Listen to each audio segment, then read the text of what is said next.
Hello, puppies and kittens. Welcome to another episode of something just started to play in my ear. Yeah, and there was another video just came on by itself, and I had to turn it off. Oh. Another episode of SkepTalk. We are the 1st of July, and I am here again with Aron Adair. And Aron, I gotta confess with you, something's going to sound a little strange. Much as I love being on the show with Gutsick Gibbon or with Forrest Valkai, but the thing that's frustrating about with being on with either of them as compared to yourself is that we cover the same ground, they and I, and because I have to diversify into Bible studies and that kind of thing too, dealing with creationism, where both of them are more specialized in the science, then not only are we covering the same ground, but ultimately when we are, they're doing it better. Which is frustrating because we very rarely, when they're on, do we ever talk about the Bible. But what I like about having you on as a co-host is that you being a physicist, we're covering different stuff, so it's a wider gamut. We're not, and I don't feel as if we're both saying the same things or that we're stepping on each other's toes at all. And I liked what I heard about you yesterday, which I did not know, when you said that you were technically a Bible scholar in some sense. Could you flesh that out for me, please? Explain what you mean by that. Yeah, so I started diving independently, my own independent study into biblical studies starting about 2005. I had, I guess, too much free time in my physics studies. And pouring into there, reading lots of books. And in part, one of the things that kind of drove my interest was the science-religion intersection and in my own field, because I remember in particular when I first started working as a planetarium show presenter at Michigan State, that during Christmas time they have a show for the holiday, and apparently they have, and this is a tradition that's been going on in American planetaria since the 1930s, is some sort of scientific explanation for the Star of Bethlehem. At the time I first was seeing and presenting the show, I called myself a Catholic deist, and the way that astronomy could perfectly recreate the story to me just seemed like that's exactly what I would expect the master of the universe to run things. This is how I expect the clockwork universe to go if there was a master designer. Then I go full atheist and I realize maybe I need to go back to this sort of thing and figure out what's going on. Find out, there's a bazillion different explanations for this. And I realized, okay, if I'm really going to get into this, I'm going to have to learn this whole Bible thing. I'm going to have to learn this Bible language called Ancient Greek. So I realized pretty darn quickly, it's a good thing I did that, because literally the people making proposals about what the language actually says can't tell the difference between nouns and verbs, quite literally.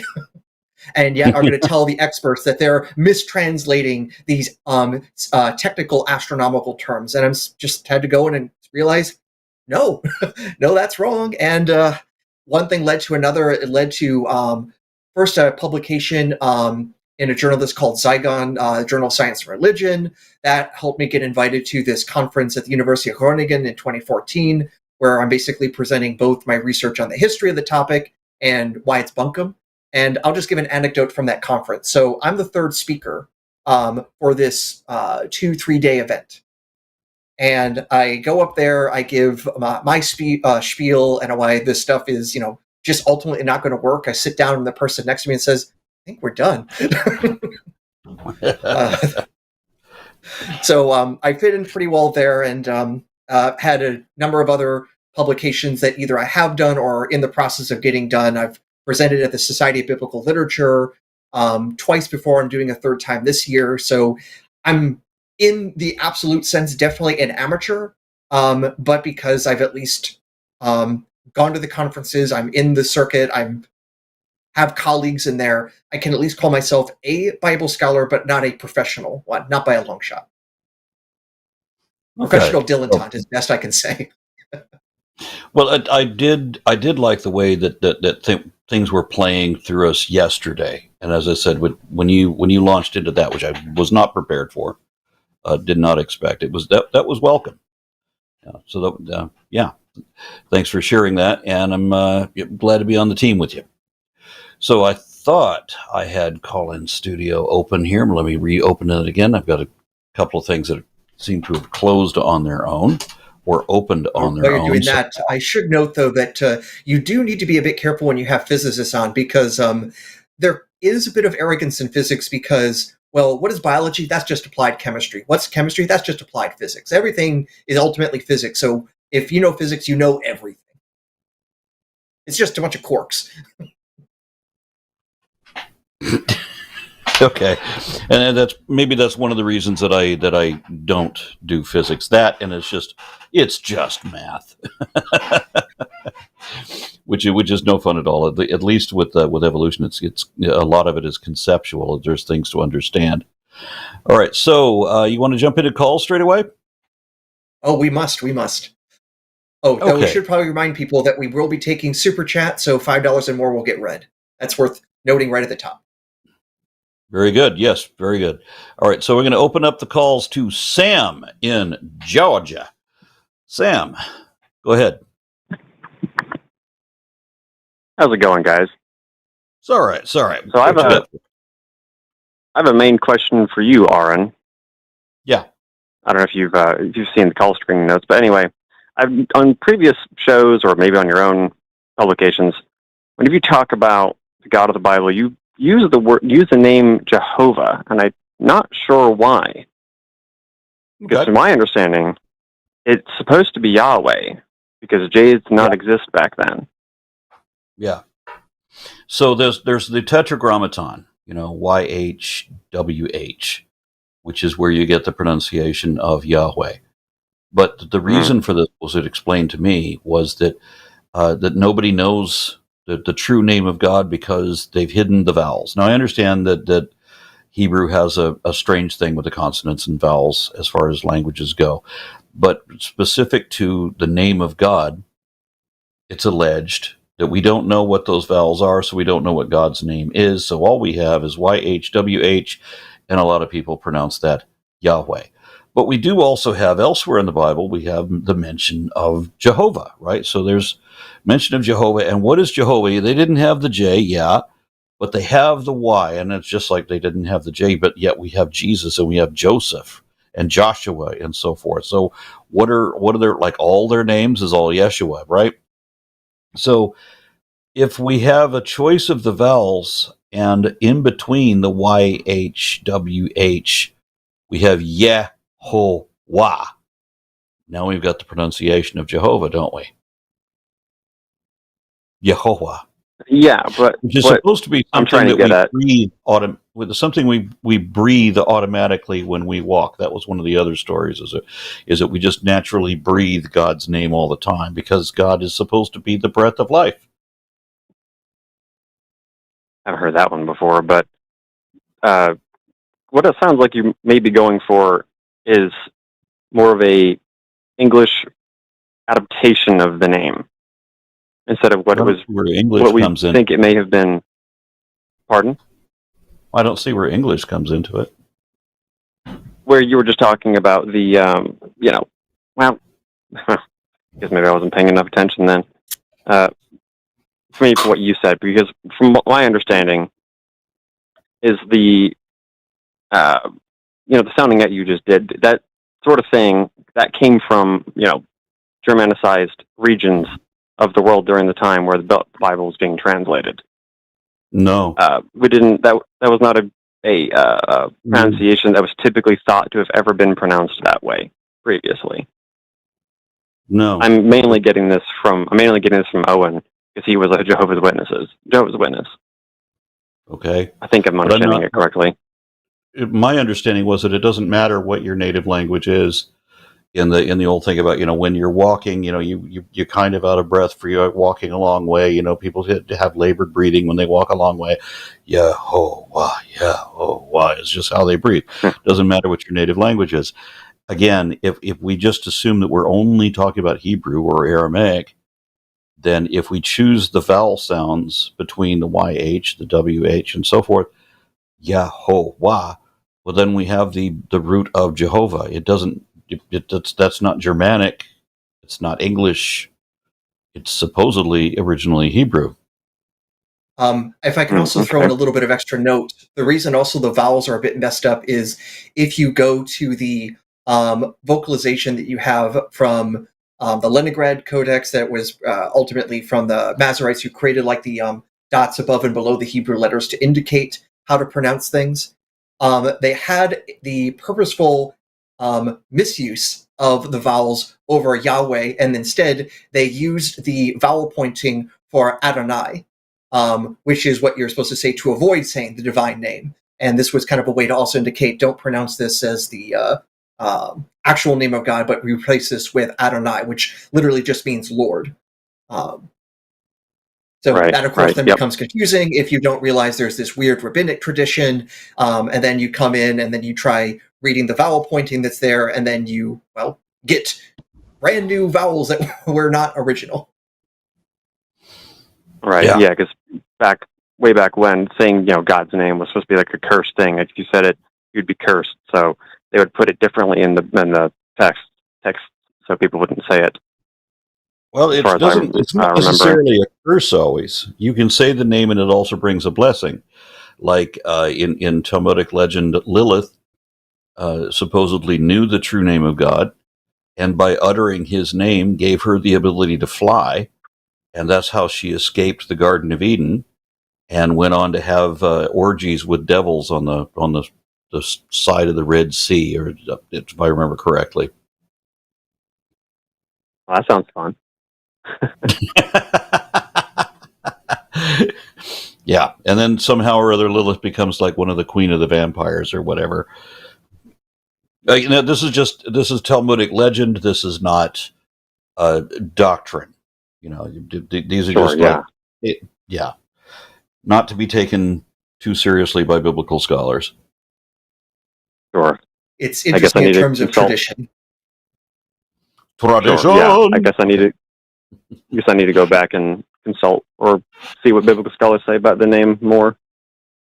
I guess not as well versed as I had initially thought. No, well, it's best to assume that we're not, regardless. Sure. And it's also worth noting, even the scholars note that we don't ultimately know the proper origins of the name. There are hypotheses, but nothing really definitive.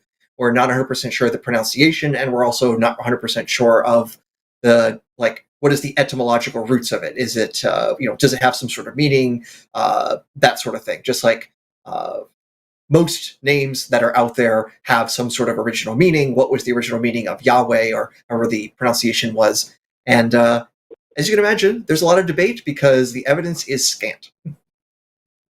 Yeah. Sure. Yeah. Okay. I think that may be everything, unless there's something else you guys got. No problem. Thank you for calling in. All right. Thanks, guys. All right. Good night. Good night. Okay.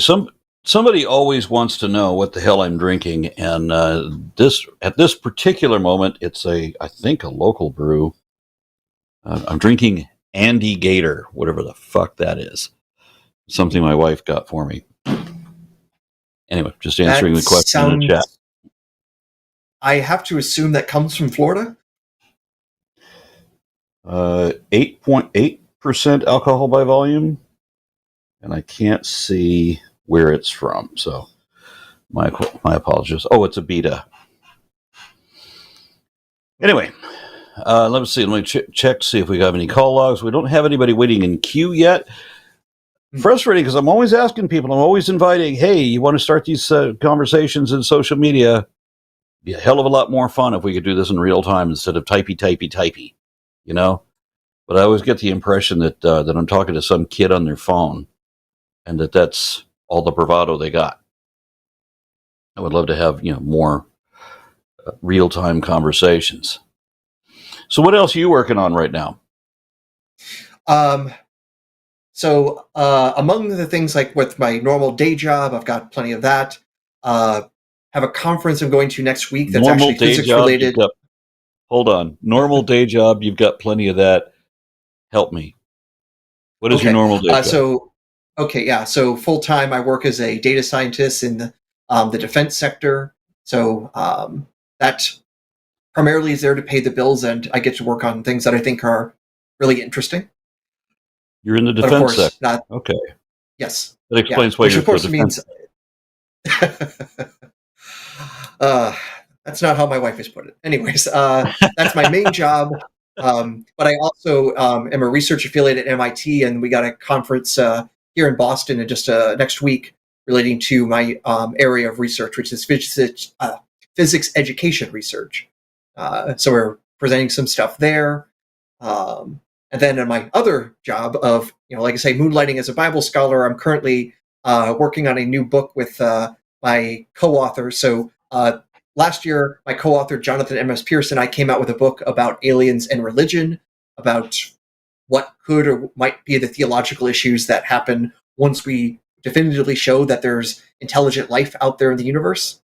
Assuming it exists and assuming we can show it, what could be the religious consequences of that for both Christians and even non-believers?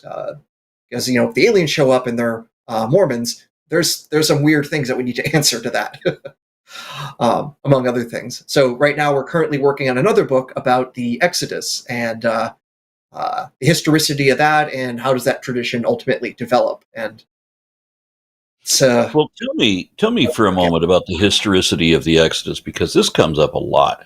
I've talked to there's a growing consensus, it would seem to me, that there's a growing consensus among historians and archaeologists that the Exodus never happened and that Moses never existed. But I don't know if I'm just maybe getting a one-sided perspective on that, and everybody wants to challenge me on it. So tell me. Yeah. I think the best way to put it is that there are a spectrum of options that are live options. So the thing that basically has very little support, except for diehard evangelical scholars, is the literal version of what you have, with all the plagues, with the millions of people leaving Egypt all at once, and that happening in the 15th century BC. That is extremely fringe. What things are more plausible is maybe instead of in the 15th century, it happens in the 13th, and that's mostly because the Exodus story mentions the Hebrew slaves building this town of Ramses, which would suggest at or after the time of a pharaoh named Ramses. And that doesn't happen until the late 14th, early 13th century, that you actually get a Ramses. And then you get the very, very famous Ramses II, Ramses the Great, that ruled Egypt for 70 years. Probably one of the most successful pharaohs of all time. And we know a town of that name was built by him, or at least by his subjects. So that is one way of at least all right, here's a time frame this could fit, but the size of it has to be a whole lot smaller, because there's no effing way that 2 to 3 million people all left at once, which would have been basically the entire population of Egypt, and more than the carrying capacity of the Holy Land by a factor of 10, let alone the desert for 40 years. The sheer numbers. The numbers that are involved in that are astronomical. Where you have more people, more slaves, more Hebrew slaves in one town than the whole country has indigenous citizens. Yeah. Why then, if the Hebrews are such warriors like they describe themselves to be, why didn't they own that town? Why didn't they own the country if there were so many of them? So many that if they started out, let's say that the Hebrew people start out of the cities of Ramses. This is just something that I noticed, not something that I read from somebody else. If they started out from the city of Ramses and they follow the coastline, they follow the Red Sea, they follow that, go up to to the Mediterranean on into Canaan. Okay, it's hard to get lost when they're what is it? Would they be following the Nile? Whichever coastline it is. I'm sorry, my geography should be better than that. But just to make sure that I'm remembering it correctly, they're following a coastline.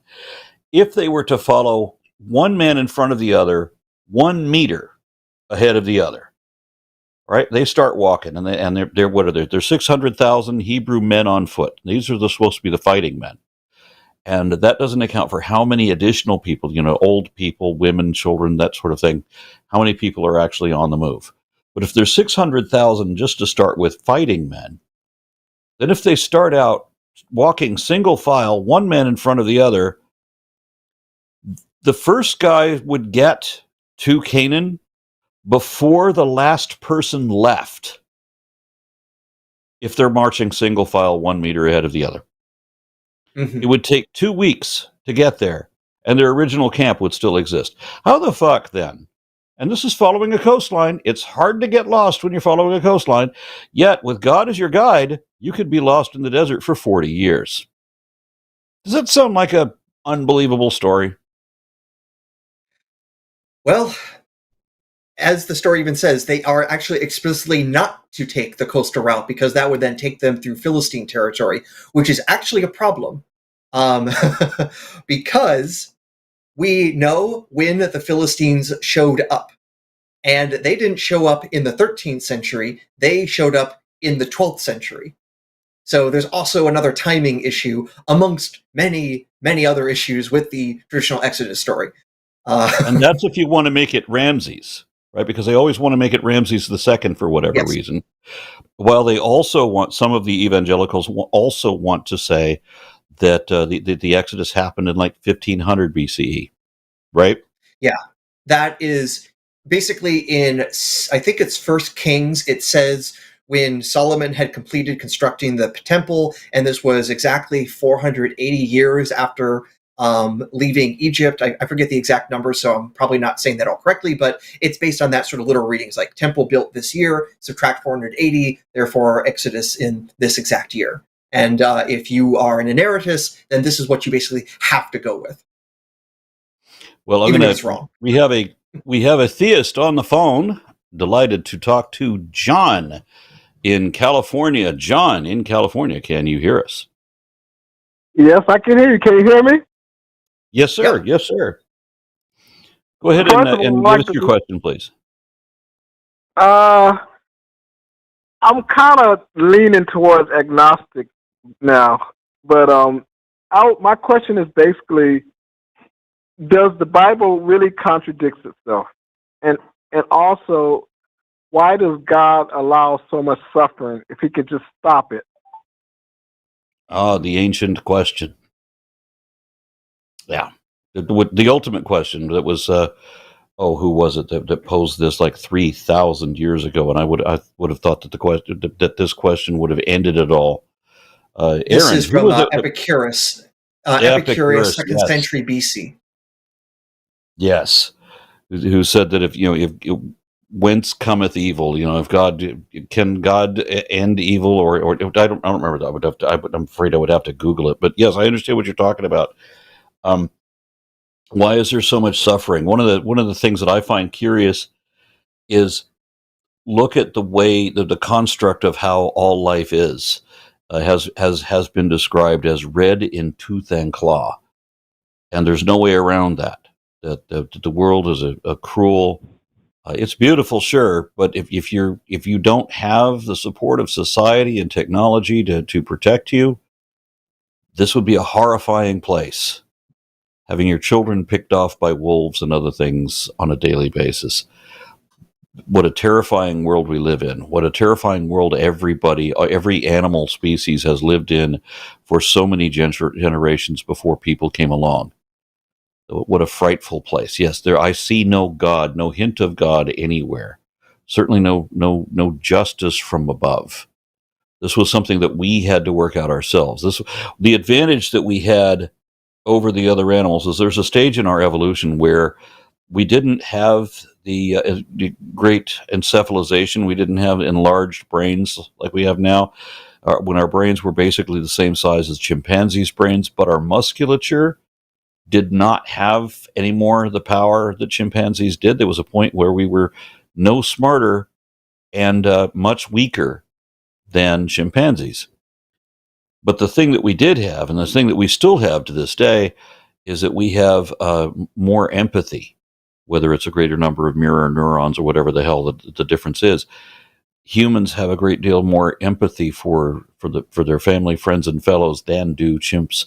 And so when you have herd animals, most of the time, herd animals, they find safety in numbers, and when they find themselves under attack, they run, and the predator will get the weak and the slow or whatever, and okay, fine, the rest of us got away.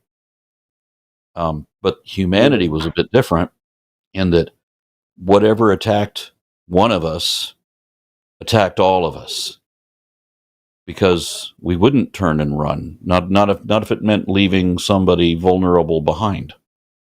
So we would turn on the opposer, throwing rocks and sticks and stones. And so most animals can practically any animal, even animals much smaller than us, could take out any one of us. Nothing could take out all of us. And that was the only strength. And the part of what bothers me about contradictions is because we've always been taught in church that we will not be judged by what our fathers did or our forefathers did, but why are we being punished for what Adam and Eve did? You know, I just don't understand that. Yeah, to the third and fourth generation of them that hate me. Yeah, exactly. We are, and the Bible does say you're going to be punished. You will not be punished for the sins of the fathers. And then on the next page, well, yeah, you will. And so the Bible does contradict itself quite a lot, actually. My favorite contradictions are, like who owned the land where Judas died, and how did Judas die? Because you got two different accounts, and they can't both be. There's no way to interpret them.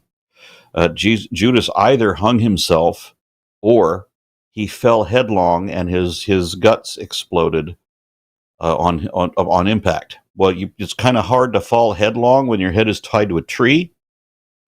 And he either took the 30 pieces of silver and bought the land, or he gave the silver back and the Pharisees bought the land, and then he died there. So these don't match, and that's just a trivial example. There's plenty more. Aron? Yeah, it is worth noting that on any reasonable reading, there are absolutely contradictions. But if you don't want there to be contradictions, you can tie yourself up to knots. You can create all sorts of what-if scenarios to try to make it fit together, to say that this thing isn't literal or anything else it takes to fit those round pegs into those triangular holes. Not just square, but actual triangles that you have to carve into. In many ways, in a more fun example, in the long, long ago, before the Disney empire took control of the Star Wars universe, there was the problem with the Kessel Run being 12 parsecs, as if that's a unit of time that Han Solo was able to run that. And what did fans do? Because they can't have their sacred literature have a blatant scientific error in it. They had to come up with some sort of excuse for what that is, because a parsec is a unit of distance. So they had to come with some sort of excuse that, it's some sort of black hole run, and that's the shortest possible distance you could take, even though it's extremely dangerous. Is that what George Lucas was meaning when he came up with that line in the 1970s? Absolutely not. But now it's what was needed to make it so it doesn't look like a blunder, and now it's canonical because it's basically included in the Han Solo film. We had to basically create new dogma to supplement the fact the old dogma had problems. Yeah. And, another thing that kind of bothers me is that, a lot of evangelicals, always running around here saying that, they pro-life, and God is pro-life. But God executed babies in the flood, supposedly, and he executed those children when Elijah called the she-bears to kill the 40 children. Now, if God is pro-life, why didn't he stop? Why would he allow that? And it just doesn't add up. And in Second Kings, God advocates that having children ripped out of their mothers' bellies. And in Numbers 5, it actually endorses abortion, literally, with God's direct approval and involvement. That a man may force his wife to have an abortion, not over whether or not for any moral reason, not for any medical reason, but simply because he's insecure and suspects that she may have cheated on him, that she was pregnant when he thought she ought not to be. So God will force her to have an abortion in that case. Yeah. And then also what bothers me also is, false prophecies in the Bible. I mean, didn't Jonah tell the people of Nineveh that they'll be destroyed in 40 days, and nothing happened after 40 days? And my pastor said, well, they repented. That's why the the prophecy didn't come true, But I said there was no condition on the prophecy. It was like, you will be destroyed in 40 days. It was no, if you repent, it was, you will be destroyed. Because that's why Jonah thought, they wasn't going to repent, and then all of a sudden they repented, and so Jonah was even mad, so it just, I just have so many questions about that. And then Jesus told when it comes to the book of Jonah in particular, I would recommend rereading it, but rereading it as a comedy. Because when you realize that Jonah is pissed off because he's going to have to go and prophesy to Nineveh and know that they're going to get mercy anyways, and that's what he's pissed off about, that gives a different light in how this story is supposed to be read. I mean, it's like, guy gets eaten by a fish and all these, weird things. It's like, maybe we're not supposed to treat this quite seriously. And if we just read it in a lighter way, it becomes a little bit more fun and intelligible. Now, there are other prophecies worth noting that also are not conditional, and apparently even the authors themselves realized they done screwed up. So in Ezekiel, there is prophecies against the town of Tyre that he says that Nebuchadnezzar is going to come in, the king of Babylon, and he's going to completely destroy Tyre. And, well, that doesn't happen. And so you see several chapters later with the same prophet saying, because Nebuchadnezzar didn't get his reward from Tyre, he's going to instead go into Egypt and get exactly what he needed and get his treasure for what he deserves. And that didn't happen either.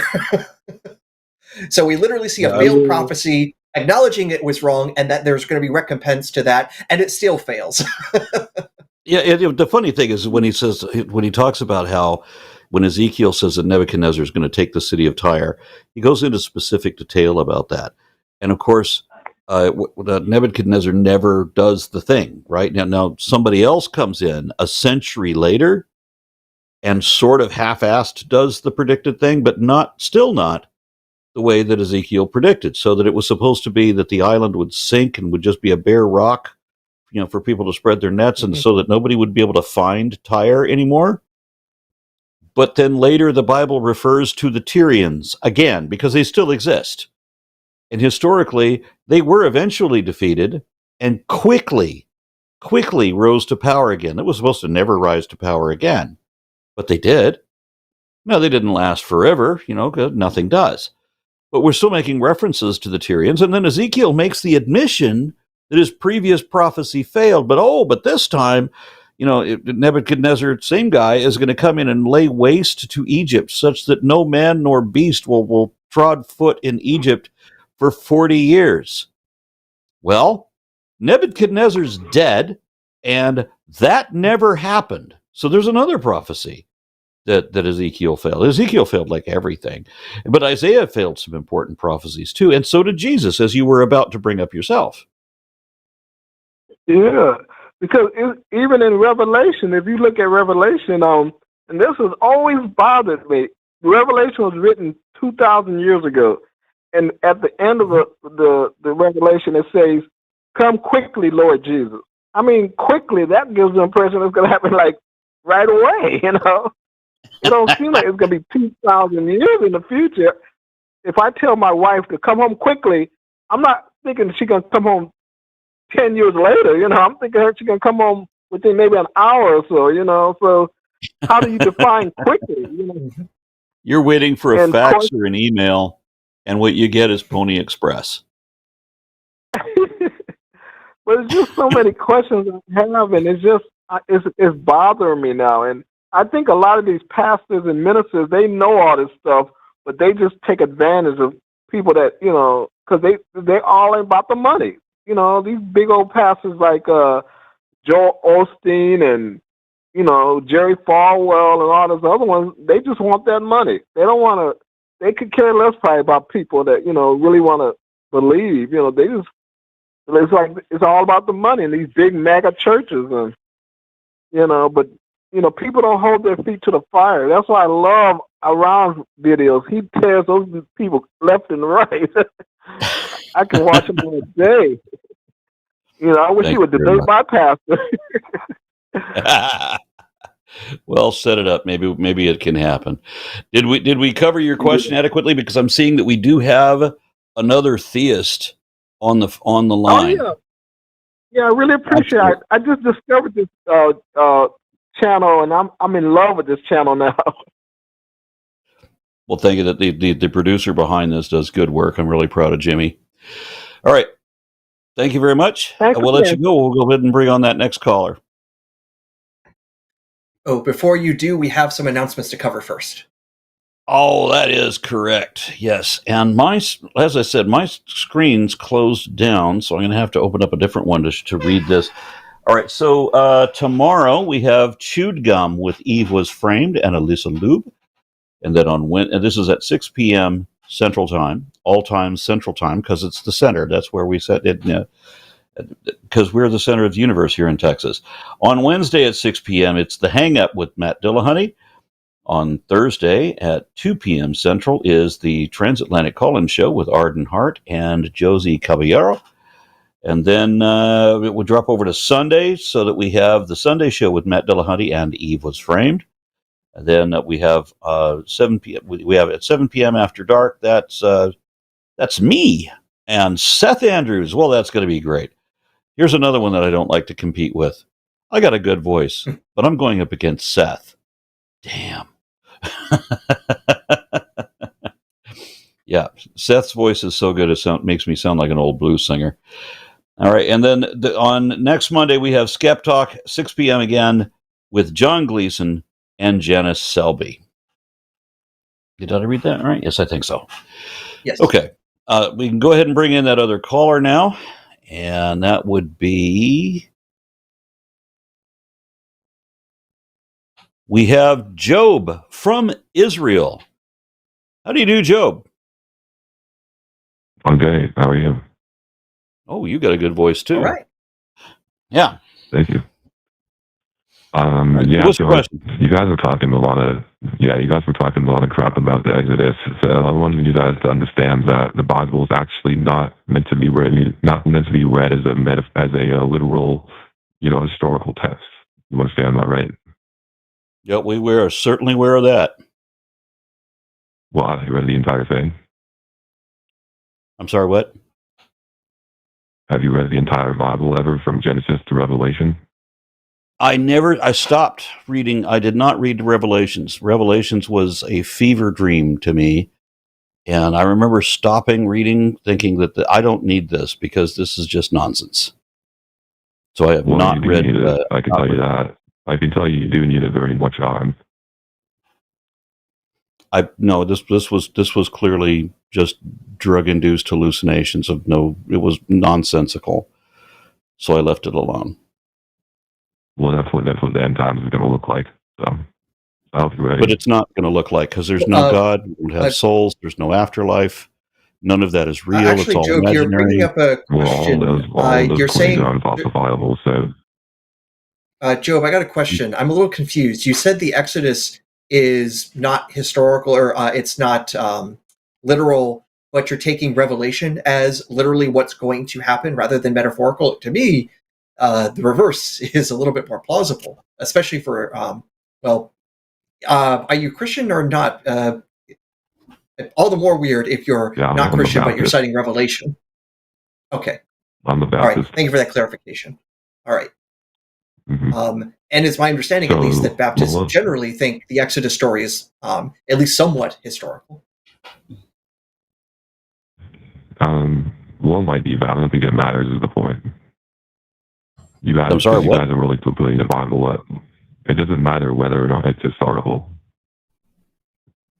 Why would that not matter? Because you're missing the entire point of the Bible. There are some people that I know that under, like Robert T. Bacher is a paleontologist with a couple of doctorate degrees from Ivy League institutions. He is an evolutionary scientist, paleontologist. He was one of the consults for the original Jurassic Park movie, but he was also a Pentecostal preacher. And he told me that if you read the Bible literally, as if it was a literal history, then you're missing the entire point of the Bible. that all of this was supposed to be like morals of a fable. And I don't have a problem with that. But we live in a country of biblical literalists, and those are my primary the people that I most often argue with, who insist that all of it is absolutely infallible, God breathed, and that every single word of it is literally true.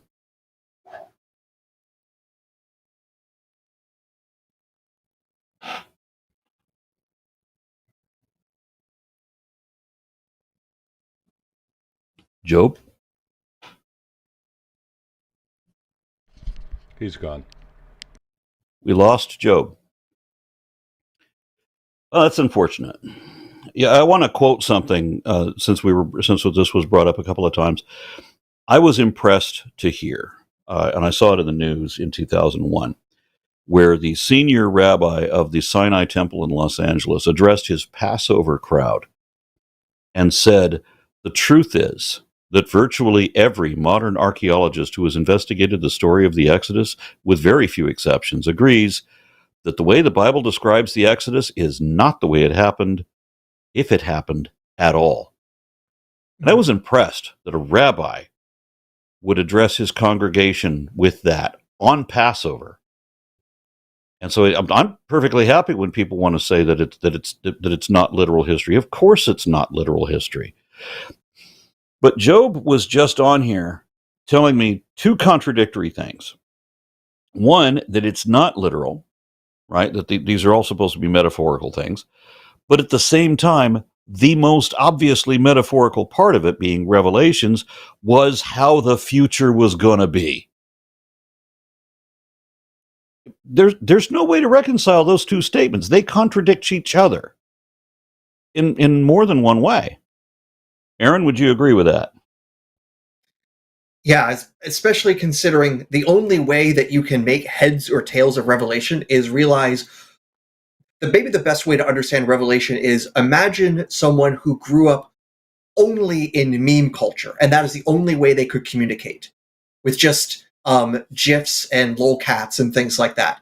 That is what Revelation is. It is just so infused with the memes of that time, which is basically bajillions of weird references to the Old Testament all stitched together in a way. And if you see that is how John the Revelator is trying to describe what's going on, it starts to become at least 8% more coherent.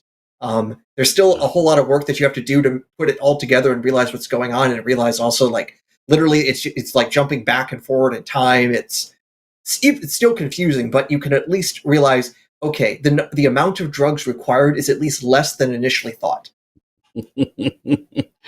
I'm really sorry that we lost Job, though, because his topic was a really good one. I mean, worthy of discussion. And if I may say, his voice was so good, I could just sit and listen.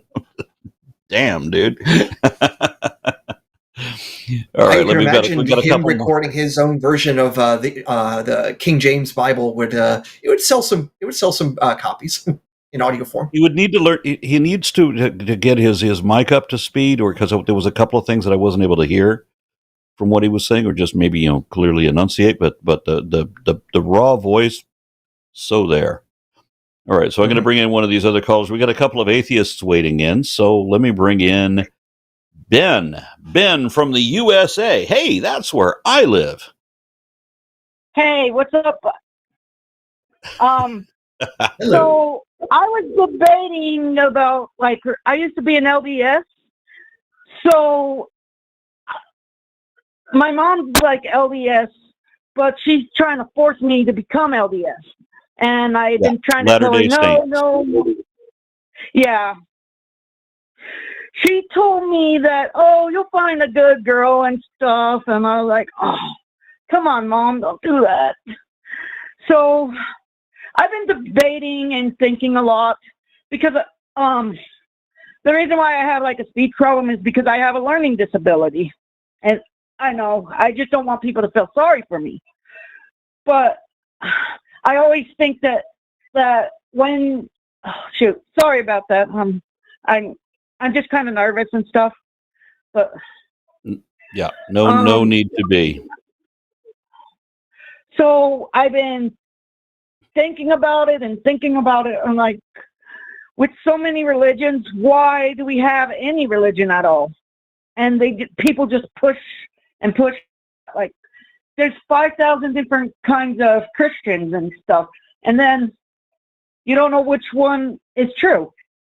I've been trying to search, I was looking into spirituality, but I'm not sure because it's all in the air. And I remember as a child wondering the question, people ask which religion is true. I'm like, why do you assume there's a true one?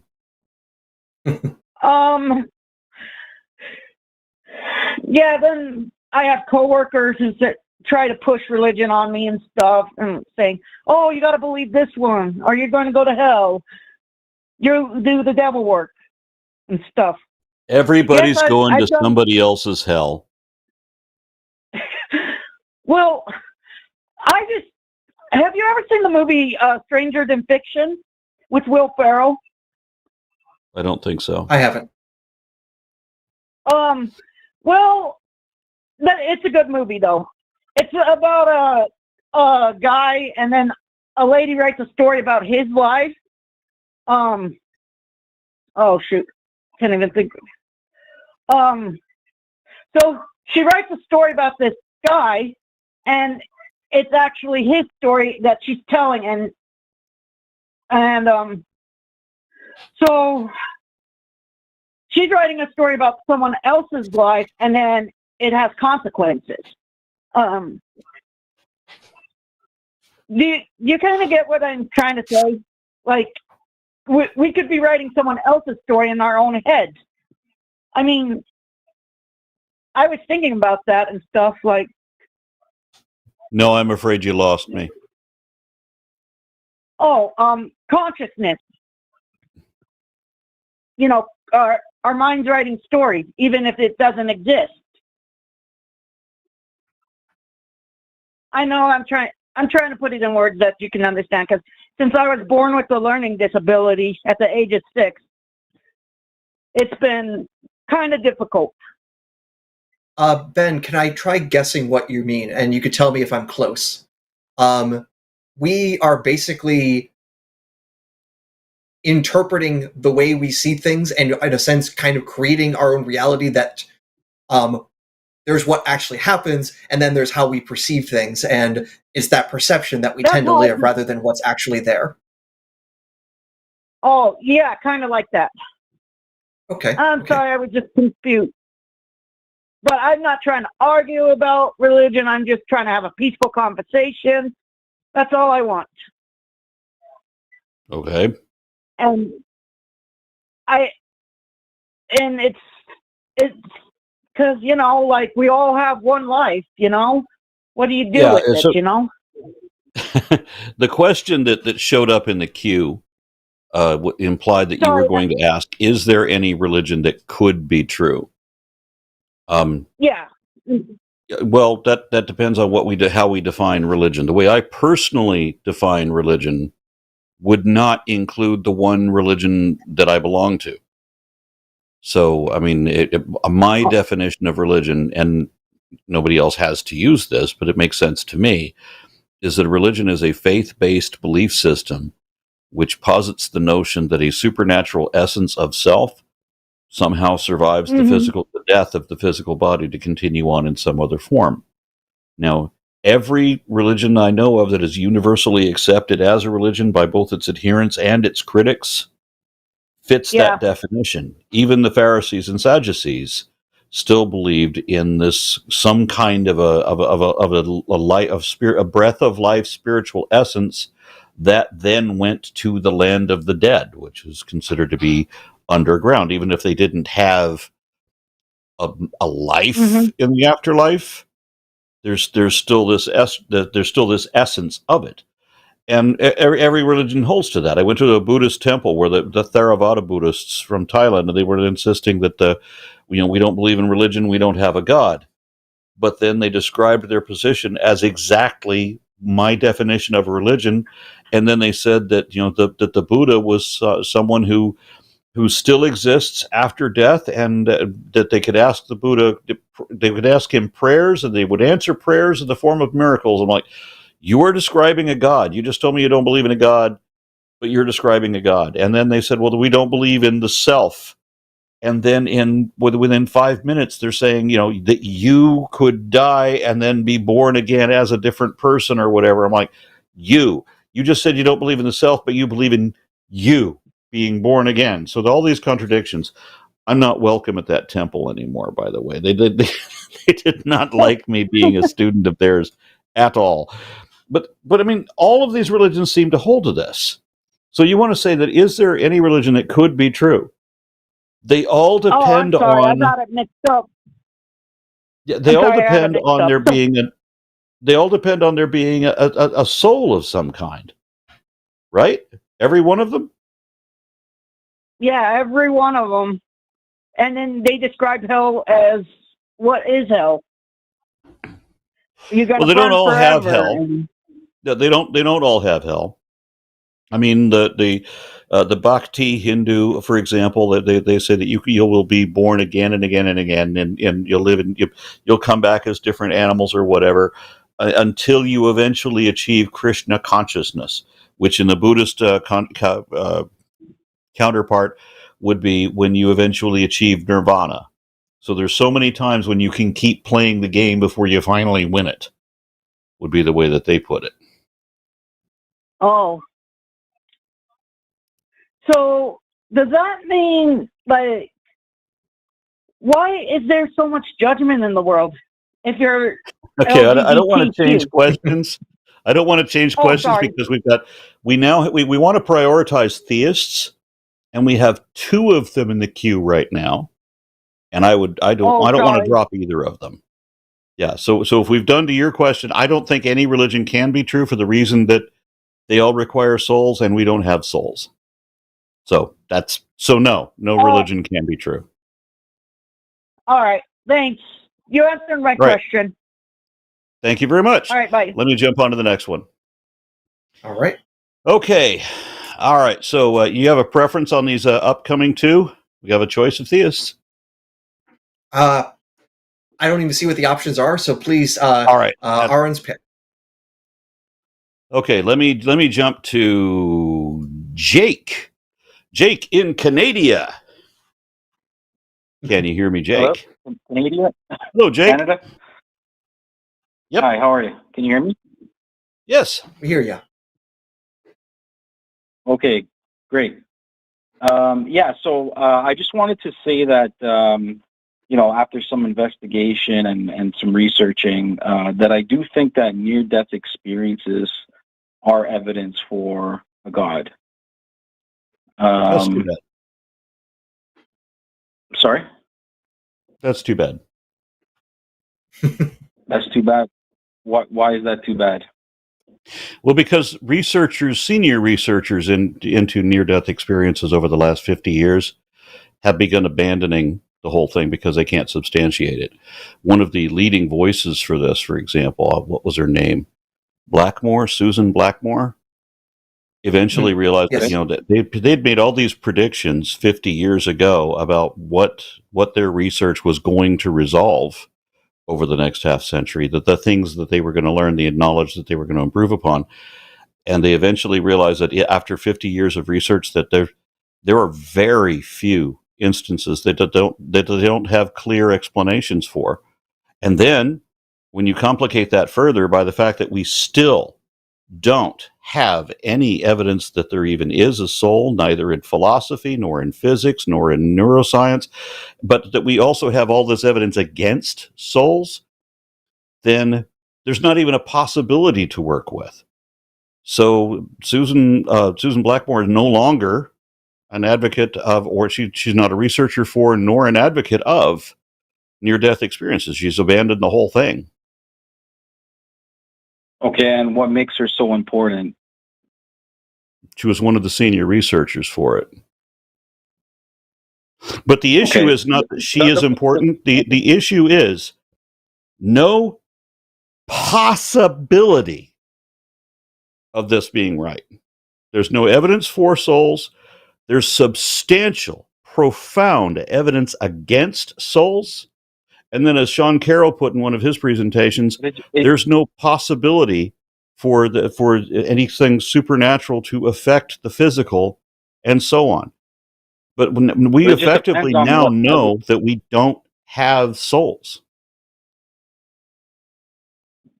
But it depends on what evidence you're looking at. For example, if you interview people, well, okay, that's what I'm trying to do. If you interview people who've had these NDE experiences, I mean, they would recall experiences of, getting out of their body. They would recall experiences of seeing other people in a different room. For example, if it was a hospital, they would see maybe their family members conversing or talking about them or worrying about them. They would hear. Well, that only happens in a certain place. Yeah. So when you do the exact thing that you're talking about, but you do that in India, then what ends up happening is you end up with people coming back having met their gods and having proof of reincarnation, which would be disproof of Christianity. Okay. Well, I'm not trying to argue Christianity. I'm just trying to argue that the point is there is when you have for right. So the point is that when atheists go through this, if they're long-term atheists, if they were lifelong atheists, or if they are secure atheists, they didn't have the formal indoctrination, they're not recently deconverted, they're not going to have any experience at all. But if they grew up in India in a non-Christian environment, they will meet the Hindu gods. They will experience those gods, and all of the things you would expect that a Hindu should expect to see, they see, and it completely contradicts there's also people Christian who are belief. Muslim. They see Jesus. There's people. No, the Muslims don't see Jesus unless it's in the context of Muslim belief. You've heard stories. I've heard stories of Muslims. They've died. I've heard seen stories Jesus, of Bigfoot. Like the religions sort of interlap with these near-death experiences from what I've researched. So it's not. I've heard one stories religion. of alien anal probes. Okay. And we've also heard stories of people in our Western world also thinking that they have seen there's a consistency gods here. of other religions. So there seems to be, in general, what you see is vast majority of the time Christians see Christian afterlife, Muslims see Muslim afterlife, Hindus see Hindu afterlife. Basically, it's largely cultural relativism, which is very hard to get that if you think everyone is going out and touching the metaphysical reality, but everyone sees basically what they grew up with in their culture. If you want to have some fun with this, just to challenge your belief system, go on YouTube and type in NDE or near-death experience, but add the word Hindu. That'll be hilarious. Because it directly contradicts what you're calling evidence. It would be evidence against what you're arguing for. How is that against what I'm arguing for? Because they're believing they would see what they were culturally conditioned to see, which is an entirely different pantheon, an entirely different set of gods, a wholly different religion with no connection whatsoever to the one that you're holding to. So the experiences they have they're so violently different from yours as to contradict what you want. And so it would actually count as evidence against what you're hoping for. Now, if you type, near-death experiences for atheists, they still have the experience of the outer body experience of seeing the light, of seeing possibly their dead family members. Like these are all not always. These are all experiences that NDEers see, regardless of the religion. Well, it's a pattern. There's no continuous pattern. It's not consistent. But I have seen a number of Hindu near-death experiences. They meet their gods in person, so they get to have conversations with their gods. And then they come back ever so confident that they have proof of reincarnation, which would disprove Christianity. Now, if there was what you're saying is that a near-death experience is evidence of the truth of the afterlife, then you have to accept that these experiences, if they're finding proof. What they're insisting is proof of reincarnation because their God explained it to them directly. Well, then that contradicts your belief system, doesn't it? But I'm not saying that I'm for Christianity or I believe in Well, I understand necessarily that Christianity is the religion of but if whatever if God. everything that you I'm experience saying is whatever I you do were, think that different. if you were I do think experiencing that only what you were conditioned to experience, that's the indication that it's not real. That a mind under extreme duress, oxygen deprived, then you are going to experience whatever you've been taught your whole life that you are expected to experience. It's conditioning. It's not real. But that's not necessary. But people who have NDEs don't necessarily experience their own cultural version of a deity. They do Sometimes necessarily experience what they're No, they conditioned don't. to experience. Yes, they do. Prove it. I mean, look it Sometimes up. they do. They don't, but not all the time. There are definitely cases where a Muslim would have experienced seeing Jesus, like I said, or You do or, realize that Jesus is actually important in Islam, right? Yeah. Yes, I do. Yeah. Yeah, I know. Yeah. I So know. It is Muslims seeing He's a Jesus prophet, is but actually not surprising. no, but I mean, especially they've converted, or if that Muslim and sometimes lives in a and Christian sometimes. society or was a converted Christian. What'd you say? Say that If again. that Muslim is living in a Christian society or is a converted Christian, was formerly a Christian and then became a Muslim, they're even more likely to see Jesus. It's all cultural conditioning. But That's it. but That's sometimes all. they don't. Nothing. It's not even religious based. Sometimes they go into another realm, or their Okay. consciousness expands, and has nothing to do with seeing Jesus. Sometimes they just see their family members, right? Yeah, Like, sometimes. And sometimes they don't have any experiences at all, and there's never any consistency. They don't all experience the same thing like you would expect if this was really real. If it was evidence of the afterlife like you'd expect, there would be more consistency than there is. Hindus and Muslims and Christians would all see the same thing. okay, so you're saying that so what would convince you that there's evidence? Not just, I'm not talking about like a specific God. I'm talking about some kind of higher power God. How about we just actually start with something even simpler? Let's do this thought experiment. So the idea of the out-of-body experience is the person, somehow their spirit, their soul, whatever it is, leaves their body and can float around and see things that otherwise wouldn't be visible, can go into other rooms, can go above the building, etc. Here is something that you could do as a test, and apparently has been attempted to do, but never did a researcher successfully show it happens. Put a random playing card above the ceiling of the hospital bed. If a person is leaving their body, they will pass up, see the card, and then when they come back, they can report what the playing card was. Do that with enough NDE patients, and then you can see, hey, are these people guessing this playing card better than random chance? Yep. That would actually be some interesting evidence if it could be provided. But so far, NDE researchers have failed to provide that kind of evidence. After 50 years, still no substantiation, no consistency at all. Enough that the senior researchers are now saying, you know what, there's obviously nothing here like I once thought there would be. They've had time to come up with something, to show something. Yeah, but it's not. It depends on who you're talking to. I mean, there's different researchers all over the world. I mean, and the researchers have failed to come up with good objective evidence. That's my point. Is I'm showing here's a good objective way that you could actually see, are people leaving their bodies and actually seeing things that would otherwise not be visible? And that sort of experiment has failed to actually come to fruition and show what the NDE believers want us to believe.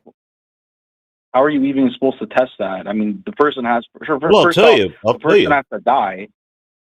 I'll tell you. I just told you exactly how to do the test, and I'm not even proposing this test. This is what other NDE researchers have said as a way of testing it. Put a playing card in the ceiling above a hospital bed, so if there is someone suffering and in that bed and experiencing near-death experience stuff, and their body is then floating up and it's going to float above the ceiling, and then potentially, hey, they're above the ceiling, they can see that playing card that was put there. Since the chances of guessing that correctly are 1 in 52, then, hey, that's a pretty good guess if one person gets it. And if NDEs are happening at some rate, let's just say even once per year at a given hospital, well, do that after enough years, you're going to actually get a statistically significant result if these guys are actually seeing those playing cards. And that sort of test has failed to show that NDEs are real. This is, like I say, a simple way of doing this. And it has failed to show what we could have seen. I'm saying here's an objective way of doing it,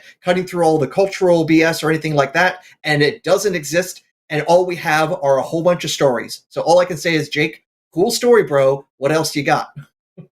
Yeah, I got one better for you, because the person doesn't even have to be in a near-death experience. When I got into transcendental meditation in high school, when I was 16, I'm dating this girl who's all into transcendental meditation. She's going to show me how to do out-of-body transmission. So I go to test her. She said that she can find me. She doesn't have to go follow a physical map. She can just concentrate on me, and she'll find me wherever I am. Okay, fine, we'll do that. She says she can't see things in quite the clarity that we do with our regular eyes, but that she'll be able to see like a fuzzy image kind of thing. She'll be able to work it out. All right, fine. So let's run a test. She's going to visit me that night. I don't go home that night. I go to spend the night at a friend's house. He's got 2 beds in his room, and I turn one of them perpendicular to the other. I take one of the box springs from his bed and I put it onto mine. So now I've got 2 box springs and a mattress, and he just has the mattress. And he had a reel-to-reel tape machine. So we just go to school the next day, and I ask her, so did you come find me? She said, yes. Okay, tell me what my environment was. She said, you weren't at home? And she had described accurately the room situation that I was in. She said that we were not sleeping parallel. I was in a room with someone else, but that we were not sleeping parallel, that we were sleeping perpendicular, and that we were at different levels. And she described something that she said looked like it had an owl's face with 2 great big eyes and a tiny little beak in the middle. That's a reel-to-reel tape machine. I'm sitting back astounded. She's perfectly answered that situation. Now, do you believe that story? Do I believe that story? I don't know. If she told you this, if you ran that test exactly like I did, and she told you this, would that convince you that she could do out of body, that she can do transcendental meditation and leave her body? Would you be convinced? Well, she'd have to do it repeatedly. Why? Like, not just one time. Was that not a good enough test? Yeah, I would say it's a pretty good test, but I mean, it has to be repeatable. It has to be repeatable. Very good. Because what I just described is better than what the near-death experience people ever got. And that wasn't good enough. It wasn't repeatable. After 50 fucking years. And then here's the other thing to follow up on that story. When I eventually met that girl again, 20 some odd years later, she's a hardcore materialist now. Does not believe in transcendental meditation anymore. She doesn't believe her own story anymore. So bearing that in mind and realizing how questionable, how dubious, how unsubstantiated all of this is, then near-death experiences obviously are not evidence of an afterlife. But what her experience was evidence. It is evidence. It's just it needs to be repeatable. It's not her experience anymore. She no longer believes it herself. But she was accurate, right? On the recollection of the room or whatever. Yeah, she was. And so that's one of the very few instances in which eventually she didn't believe her own stories anymore. And what do you do with that? If the person who did it doesn't believe it, how can you believe it? The person who... So then what we end up with is, you remember the kid who got famous by writing the book? You remember the kid who got famous by writing a book about how he'd gone to heaven for 15 minutes? And then 6 years later or so, confessed that his parents talked him into writing that book and that he didn't really have those experiences, that's what we're talking about. So again, we've got nothing repeatable. We don't have anything that you said it had to be repeated.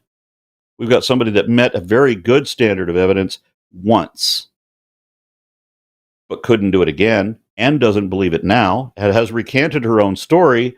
So, and that's all we ever had. So we said very few instances that didn't have good, clear explanations. This is one of those very few instances. No good, clear explanation, except that she doesn't believe it herself.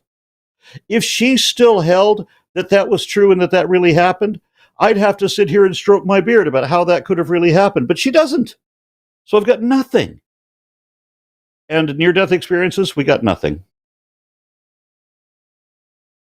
Okay, well, I probably think it's probably because she changed her belief system over time, and then she kind of knocked out that memory. What does a belief system mean? Does a belief system mean that you just decide, hey, I'm gonna make believe some other set of lies? Is that what a belief system is? Personally, I think that is what it is. Well, you just told me that she's a materialist, correct? Yeah. So she changed her. So she gave up belief system. Right. So she gave up a belief system. She didn't gain a belief system. No, she got rid of all her systems.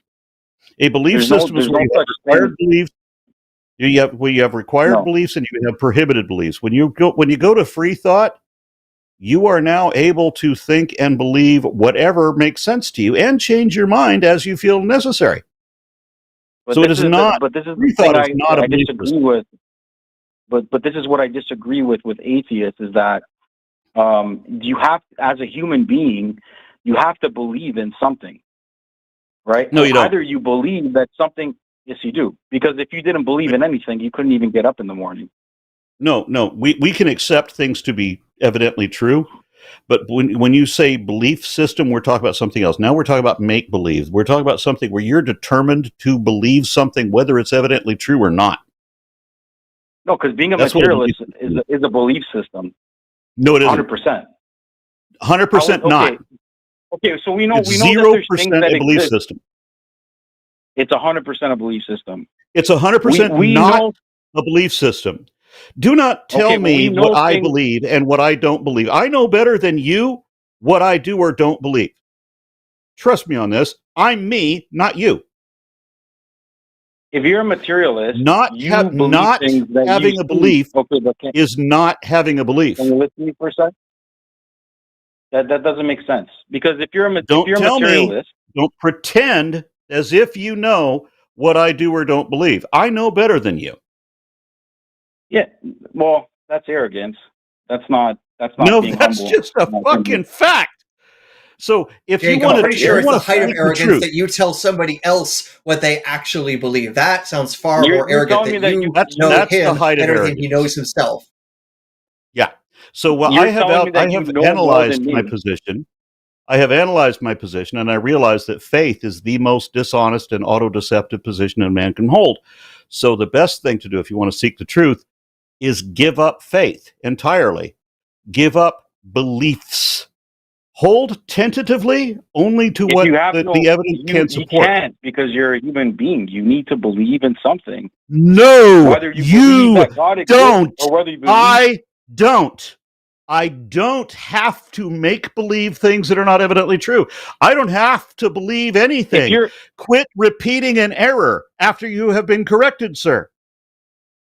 No, I haven't been corrected, because what you're saying isn't true. You have been corrected. You are trying to tell me what I believe when I know for a fact better than you do. I don't have a belief system. I know what a belief system is, and you apparently don't. So either correct this error or be dropped from the call. I just want to mention something about materialism before what the you fuck drop do the you call. know about materialism? Okay, so you're just going to yell at me and think you win the argument? I just asked you a question, and you're going to demonstrate your ignorance. I am an animal, and so are you. It might win you an argument online, but it won't win you an argument with an actual rational person. No, I'm not talking to a rational person, so I don't need to worry about it. I just asked you a question. What the fuck do you know about materialism? You just demonstrated you don't know what a belief system is. You don't know what human needs are. You think everybody needs to what I believe know about something when no, they materialism don't. is that you And you believe don't what correct you your see with errors. you believe what you see with your senses. Is that correct? Actually, I said no. I will tentatively accept only what the evidence supports, only so far as the evidence supports it. That's the very And what is difference between sufficient free thought evidence and a to belief you? system. What? Evidence could be what you see, what you hear, what you taste. That's Evidence is a materialism. body of objectively It's physical verifiable evidence. facts. Evidence is a body of objectively verifiable facts that are positively indicative of or exclusively concordant with one available position or hypothesis over any other. So I have many times in my life thought that I had facts to support me, but when I investigate those, I find out that the facts are not actually good enough or they're not as reliable as I thought they were, and thus I am forced to change my mind. Okay. Whereas in a But belief it depends system, on. you won't do that. In a belief system, you're going to continue to believe what you want to believe regardless what the facts are.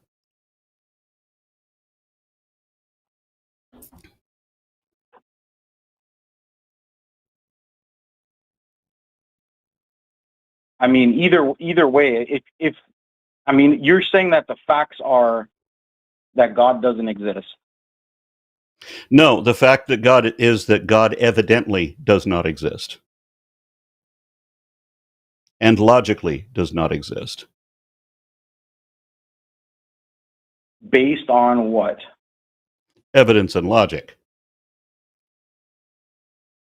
So what is the evidence that There's God doesn't first of all, exist? there's no evidence for God. Secondly, there's profound and abundant evidence against God. And every argument for God is a logical fallacy, and every logical fallacy has been used as an evidence for God. So you have no actual factual evidence for God, and you have no logically valid arguments for God Yeah. either. But we do have logical arguments and abundant evidence against God. Both. If you're a materialist, you have to be a If materialist. you're not a No. materialist, Yes. we still have objectively verifiable facts that contradict the God hypothesis. It doesn't matter whether you're a theist or not. Yes, you do. I made a video you don't. listing these. Yes, we do. And I made a video listing these. You can look them up. Aron Ra, evidence against God. I put in a long list. So yes, we do. Every argument that there. I've heard an atheist claim against God is a physical-based evidence. And what would Well, a it's pretty hard. non-physical based? Yeah, exactly. There's obviously Jake, if things you could in actually this show world- there actually verifiable is fact. something non-physical. The There's problem is, obviously Jake, we've things got in this no world evidence that of we anything believe non-physical. If you want to, we can go There's- into the There's things physical in this based world arguments. that we believe that exist that are non-physical. Are there things that you believe that? So No. there's nothing in this world that you There's believe no that's non-physical. supernatural. There's no supernatural at all. So I'm going to suggest that maybe you said that every argument you've ever heard has been physical based. So let's look at the fact that all faith healers, every last faith healer in the world ever, was a fraud. That is a physical argument. That's physical evidence against God. Every last one, everywhere, for all time, all frauds. No, it isn't. Never a valid. Those are scammers. That has nothing to do with God. They're using religion Find for their one own that isn't a monetary gain. scammer. Find one faith healer that can walk into a children's hospital and empty the place. Find one that can, with an 80% accuracy or better. You can't, because they don't exist, because every last one of them, all of them combined, they're all frauds. There's not a real one. Never was. Okay, here's the point. Physical evidence, objectively verifiable fact against God. You said there's no evidence against God. I just gave you an example. Then there's another. Evidence against God. All of the scriptures of every religion are man-made folklore, where we know that every page of it was written by men, not gods, and that their prophecies many of them have failed prophecies, including the Bible has a lot of failed prophecies. We already talked about some of those earlier today.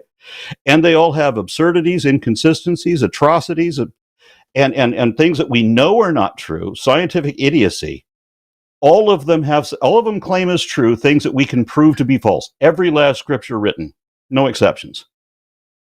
And that includes the Bible. Right. Like the Bible says that the earth is flat, is covered with a giant crystal dome with windows in it to let the water in from the water above the firmament. The firmament doesn't exist. The earth doesn't sit on columns. There is no firmament. The sun and the moon are not the same size. The sun and the moon do not travel around the earth. The stars do not have personalities, and they cannot come down to earth to wage war with men. The Bible says all kinds of ridiculous things. Snakes and donkeys, you might be surprised to know, they can't talk. They really can't. There's no such things as magic. I don't witches and warlocks and all that shit. The Bible is full of horse shit that isn't real, that we can prove isn't real.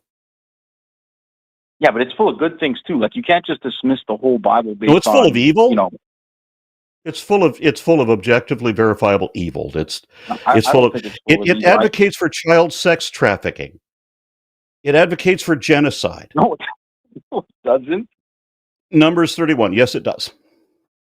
It multiple times advocates for child sex trafficking. You can sell your own daughter into slavery, and if she fails to satisfy the man that you sold her to, he can let her go. He with no payment now. He can let her go wander in the wilderness alone. So that there's an unprotected girl wandering. Slavery, but I'm sorry, I haven't heard child slavery in the Bible. I don't know. Well, maybe read the fucking Bible. That's the number one way to become an atheist. It has been advised that the best way to become an atheist is to read the Bible cover to cover. Read it for comprehension. Realize what it actually says. You said you read the Bible and you apparently didn't know that the Bible advocates for abortion just because a man feels insecure about whether his wife has cheated on him. You didn't realize that it advocates for child sex trafficking? Seriously? Do you read for comprehension? Are you not aware that it says these things? Read Numbers 31 again. Yeah, read it again. Okay. Sure. Do you pick up on the clues? All right. In the meantime, I'm going to go ahead and say goodbye because we finished this question. And I do have another theist. As a matter of fact, I think I've got two. Yes, I've got another theist. And, well, we seem to have lost one of them, damn it. It was one that had a good topic, too. And we dropped that one. Damn. Oh, well. Well, I'm not really convinced of your findings. I mean, I need more evidence, You need evidence. Yeah, I okay. All right. Here, let me make a challenge to you then. You can contact me separate from this show if you like, and just show me one thing that any theologian, any creationist or whatever, any faith healer, any exorcist or whatever, one thing that any of these people have ever argued that is actually factually correct, verifiably accurate by both parties so that we can show that it is an actual fact and that is also positively indicative of the God hypothesis or exclusively concordant with that. Show me one thing that any theist ever argued in favor of their position that wasn't just an out-and-out lie. That's the challenge.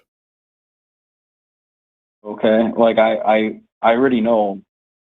I don't even need to say it, but I mean, my point here is that if you don't need to say it, you already know, but you don't need to say it.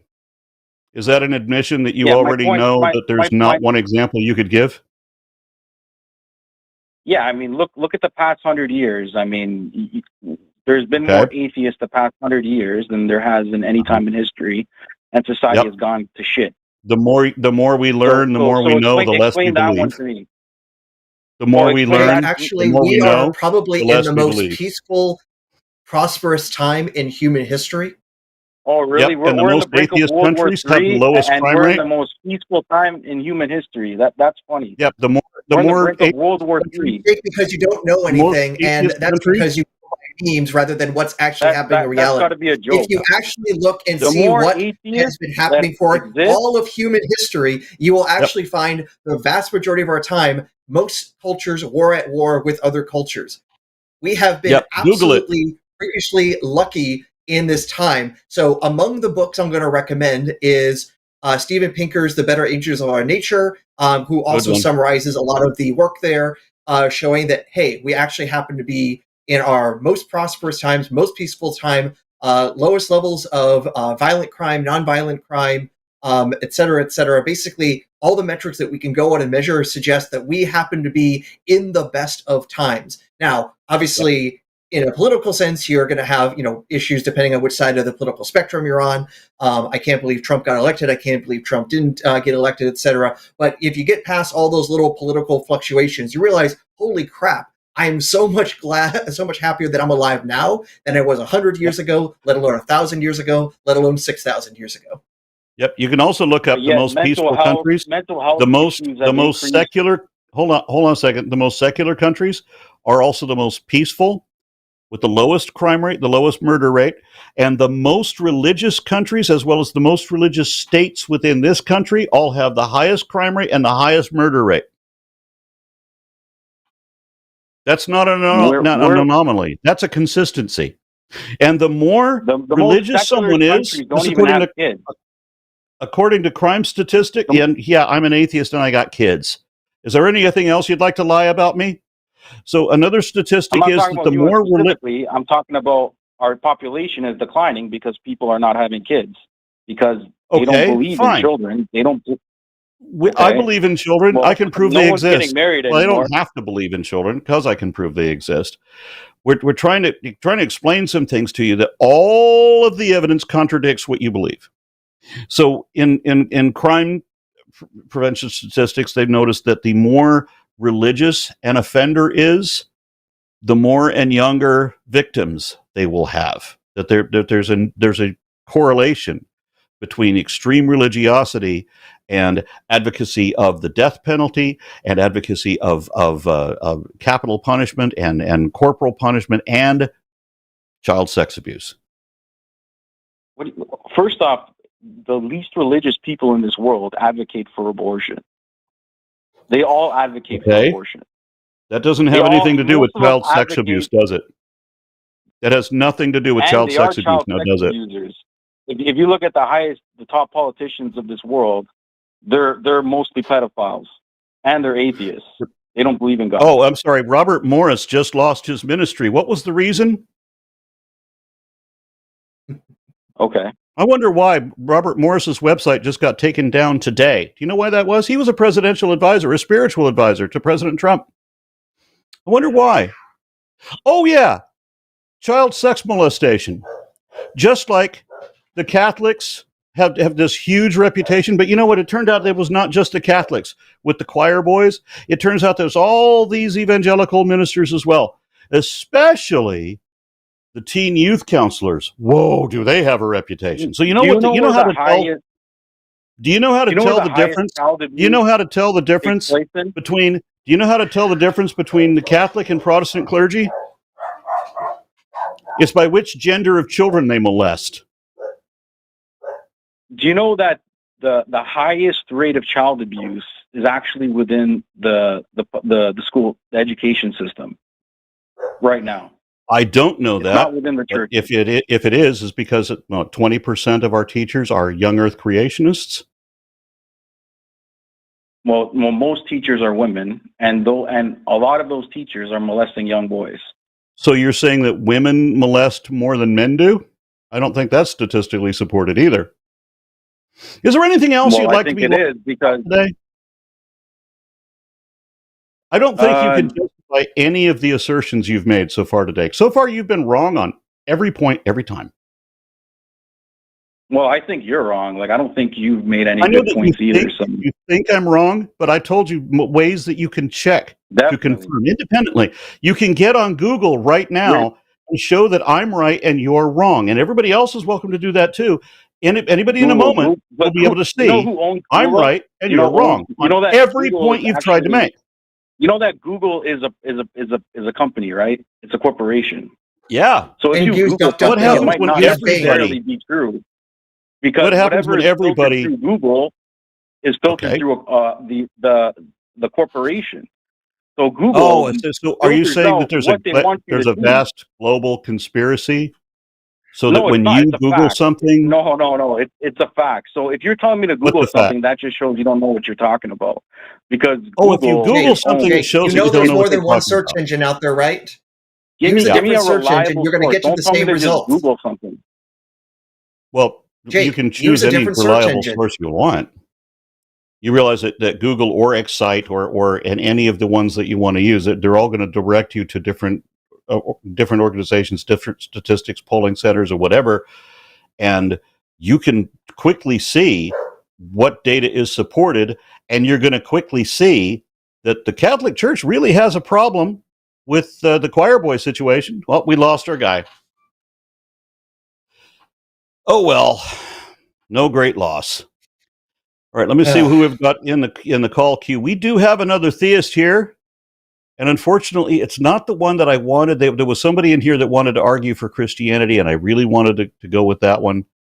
But we're going to jump to this other one.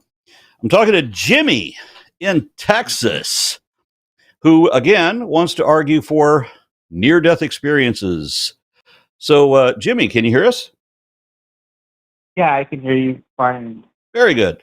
Elaborate on what your question or topic is, please. Yeah, I wanted to call in to kind of back up my boy Jake here. I think it's a little disingenuous to say that NDEs are characterized by cultural upbringing because, and it's also, I heard you say that, there's been a complete cessation of NDE study out there in scientific research. I would also refute that. I mean, maybe you've heard of some of the research that's going on right now at the University of Virginia. Dr. Bruce Gleason and his colleagues are conducting research on the impact of NDEs on life satisfaction and quality of life. The University of Greenwich and Imperial College researchers are comparing the phenomenology of NDEs with psychedelic experiences induced by substances like F5-MeO DMT. The BIL Foundation is also conducting research related to consciousness and NDEs. So, Okay. there's that. And there's other topics How I would is love there to that? elaborate if you would allow me to. How's there that? What does that mean? Well, the reason I say it's disingenuous to just kind of characterize them by cultural upbringing and influence or personal history is because, they occur on a spectrum. And I would point out that on that was my point. Side of yeah. Well, I mean, but you kind of put it in a very black and white way. Like what I would point out is on a lighter side of the spectrum, the experiences may initially be influenced by personal and cultural factors, that manifest. So like if you're a Christian, you may see crossing the cross. If you're a Hindu, you may see Ganesh, or if you're Muslim, you may see Muhammad and so forth. But, on a higher spectrum of those experiences, it tends to become more universal and less tied to some specific or cultural religious context. How do you determine whether it's a higher level? I'm confused. Well, they make parallels between NDEs and what they refer to as mystical experience. And I think that's why there's studies out there studying NDEs and alongside, such substances like the one I mentioned, Jimmy, 5-MeO. I'm happy to believe that research exists because that seems totally legitimate. But notice now we're putting NDEs and psychedelic experiences in the same bucket, which basically means weird shit the brain does, not access to metaphysical truths. Yep. Well, I would see that's another way, like another reductionist way to, diminish this. And I see that I don't think that's fair, because these studies on NDEs have been going on for years. Studies on mystical experience have been occurring for decades. So it's not just weird shit the brain does. Well, here's the thing, though. Studies been going on for decades, and they have yet to show that people are having anything that isn't just their brains doing weird things when they're under these sorts of unusual states. Basically, that they're having extremely potent dreams. That is basically the claim here. Now, the people that are saying in these near-death experiences, people are leaving their bodies and they're seeing things outside of their bodies or in other rooms. That is the claim that I'm saying has not come to fruition, is actually being shown to be true. When that has been tested over and over again, it fails to be shown to be true, which means all that we have left is people having weird experiences inside their head, nothing that shows there's anything happening outside of their bodies. Yeah, but you see, I think that's a reductionist way to undermine what, the research is really about. You mean the facts? You mean the facts are undermining it? Then yes. Well, no, sure. I mean, I would agree too that they're natural, but that doesn't make me an atheist just because we admit that these are a natural occurrence. I think that misses the point. Why do you have to be an atheist to understand that 50 years of research produced zero substance, and that now we're doing the list of things you just went over on how the brain does weird shit when deprived of oxygen, and they're using this as the catalyst for looking for these correlations. There's nothing to verify that there are souls or that these people are actually leaving their bodies. We're just talking about how their experiences vary and what are the reasons why their experiences vary. You get that, right? I mean, that was your list. Yeah, but I also said they only vary on a lighter side of the spectrum. On the higher side of that spectrum, they no longer vary. And I think that's what we overlook. Where's the lighter and the higher? If you're Hindu and you meet your God and come back with proof of reincarnation, that on the scale of things, if you're gonna listen to some kid who says that he went to heaven, you're gonna say, oh well, absolutely, there's proof of heaven right there. But this other guy meets Ganesh, and you're just gonna discount him. You had the same experience for the same reason, but you're gonna discount one and favor the other. Why? That's definitely not what I'm saying. I'm saying okay, I'll rephrase it. So what I mean by lighter side of that spectrum is that when people report these experiences, they some of them will report this subject-object relationship of them relating to something, whether it be Ganesh or Muhammad or Gautama, what have you. But on the higher side of the spectrum, a common feature is a sense of self merging into a greater whole. So now if you want to refer to Hinduism, it's the Atman merging with Brahman. They're no longer talking about Ganesh or entities. It's now this ego dissolution, or what in psychology is referred to as ego death. Then it becomes about and you get a similar thing as well when you take LSD. That doesn't really show much of anything truth-wise. It shows this is what happens when certain parts of the brain start shutting down that allow you to distinguish between subjects and objects. That doesn't tell you anything supernatural is going on or metaphysical. It just says, hey, when you mess with the brain starts doing weird shit. Yep. Well, what do you mean by supernatural? Like if you're not trying natural, to say not material, something that doesn't follow the laws of physics. There's a few ways that you can think about it. The supernatural equals magical, magical equals supernatural. When in the Bible, for example, it talks about blessings and curses, a blessing is a positive magical enchantment, a curse is a negative magical enchantment. Adam was created as a golem spell, for example. It places in the Bible that talk about necromancy and water bending and fortune telling, forecasting, transfiguration. Then there's potions, like in Numbers 5, and then there's elemental spells, like in Leviticus 14. The Bible's full of magic. So supernatural equals magical. But, I think we have to emphasize is the Bible never explicitly uses the word magic. And necromancy, sure, but I think it's still missing the point. Like no one is saying that these experiences defy the laws of physics. What I'm trying to say is that when people have if there's no physical way to do this, and miracles by definition defy the laws of physics, then they are. Well, okay. Well, I mean, that's if you ever looked up the definition of a miracle? Yeah, of course. There's various definitions on miracle. They defy the laws of physics by definition.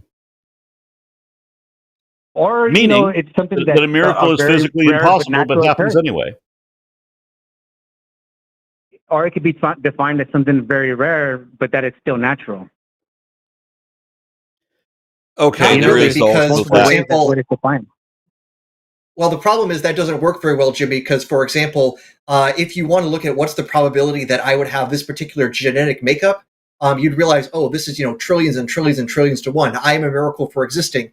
But that is not the same sort of thing as walking on water as a miracle. That makes us all equally miraculous and all equally not indicative of any miracle.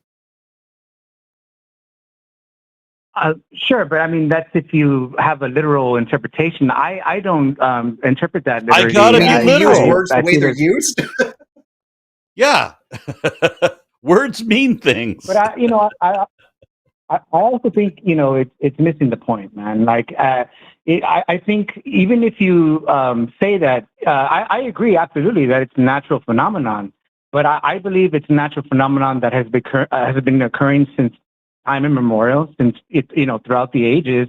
And sure, we could call it, we can reduce it to some kind of naturalistic explanation. But nevertheless, this is what spiritualists mean when they refer to like these full-blown spiritual experiences. They're talking about a complete ego dissolution.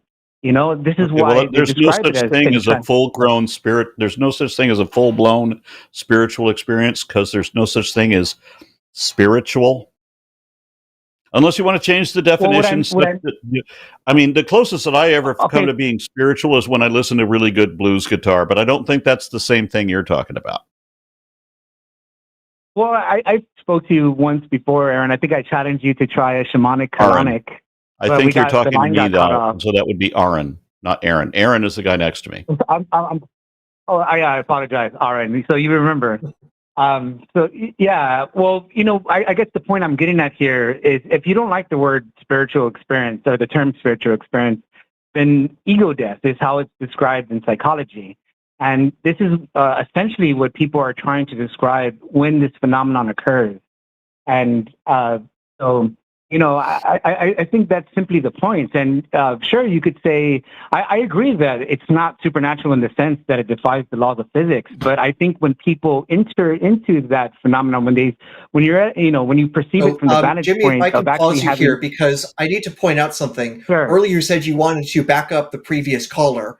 And the thing is, the previous caller believed that near-death experiences and out-of-body experiences were actual proof of supernatural, non-natural things, of being able to do things outside of the bounds of the physically possible, of seeing things in other rooms, of going to realms that are inaccessible by physical means. So I feel like there's a bit of a Mott and Bailey thing going on here, where you are now retreating to some completely defensible position that, hey, these people are just experiencing ego death, when in reality, what the whole claim about near-death experiences and all that is to show that the universe is actually somehow inherently magical. And that's the thing that I'm pushing against, and what the research does indicate. All the stuff showing that NDEs actually can change the way a person has a new look on life and things like that, sure, that's totally legitimate, but that's not the question. Is it the case that a person with an NDE can now somehow access information that was physically impossible without it? And that has not been shown to be the case, and that's the only thing I think that's worth arguing about. If I might cut you off like you cut me off, I don't think that's too fundamentally different from what I'm saying. If you look at the phenomenological dimensions of mystical experience, the criteria that William James used, one of the characteristics is this transcendence of time and space. People have this impression that all past and future collapse into the moment. This could, parallel with what he was saying, maybe not entirely, but that is one of the aspects that occurs inside this phenomenon. And, I'm not saying that they're transcending time and space in some literal sense, that they go beyond that the atoms being going through some kind of black hole literally or something like that. I'm saying this is the impression inside the phenomenon in consciousness. This is. But that's not what the previous caller was talking about. The previous caller was saying this is proof of God. This is proof of the supernatural. So you're not really backing up the previous caller. It sounds like we might actually be in agreement that NDEs or spiritual experiences exist, but it's ultimately about how we are interacting with or interpreting the external world that ultimately is a whole bunch of atoms doing weird stuff together. People have experiences that they think are spiritual. I think we would agree on that. I've had experiences that I thought at the time were spiritual. I now realize that they were delusional, but at the time I thought that they were spiritual. Were you on DMT or something? No drugs. You don't need drugs with faith. Sure, I agree that you can get there through deep meditation, contemplative prayer, and stuff like that. Faith is the most practicing. auto-deceptive position it is possible to have. It's the best way to fool yourself. One time I did speak to this with at Dillahunty, and I mentioned the studies at Johns Hopkins with psychedelics and mystical experience, and he hung up me because I told him to volunteer, and of course, after he hung up me, he's like, hey jackass, I've already had those experiences. But when he referred to those experiences, he was referring to frisson, like that phenomenon when your hair raises up and you get the goosebumps. This is not what these professionals are talking about when they mention mystical experience. And I don't know if you're talking about something similar when you talk about your experiences in the church or with faith. But I wouldn't equate that to mystical experience or spiritual experience, which I find synonymous with how these professionals are defining mystical experience. Yeah, I was encountering extra-dimensional entities. I was doing transcendental meditation. I was doing seances and communications with, and actual meetings with what I consider to be, what I thought to be extra-dimensional beings, and so on. Yeah, I don't like to talk about it now because I'm so embarrassed at having been so deceived by myself. But it puts me in this position that I fully understand how you believe what you believe, because I believed stuff that was just as bad, and I was convinced. So I can't judge you too harshly. Well, there is a lot of research that's been established surrounding these topics, and that's what I follow. I really am not trying to tell you anything outside of it. Atheism, so that's where I'm at. Well, okay. The reason Matt hung up with me because I told him that a majority of volunteers who sign up at Johns Hopkins for this experience no longer identify with atheism ever after this event.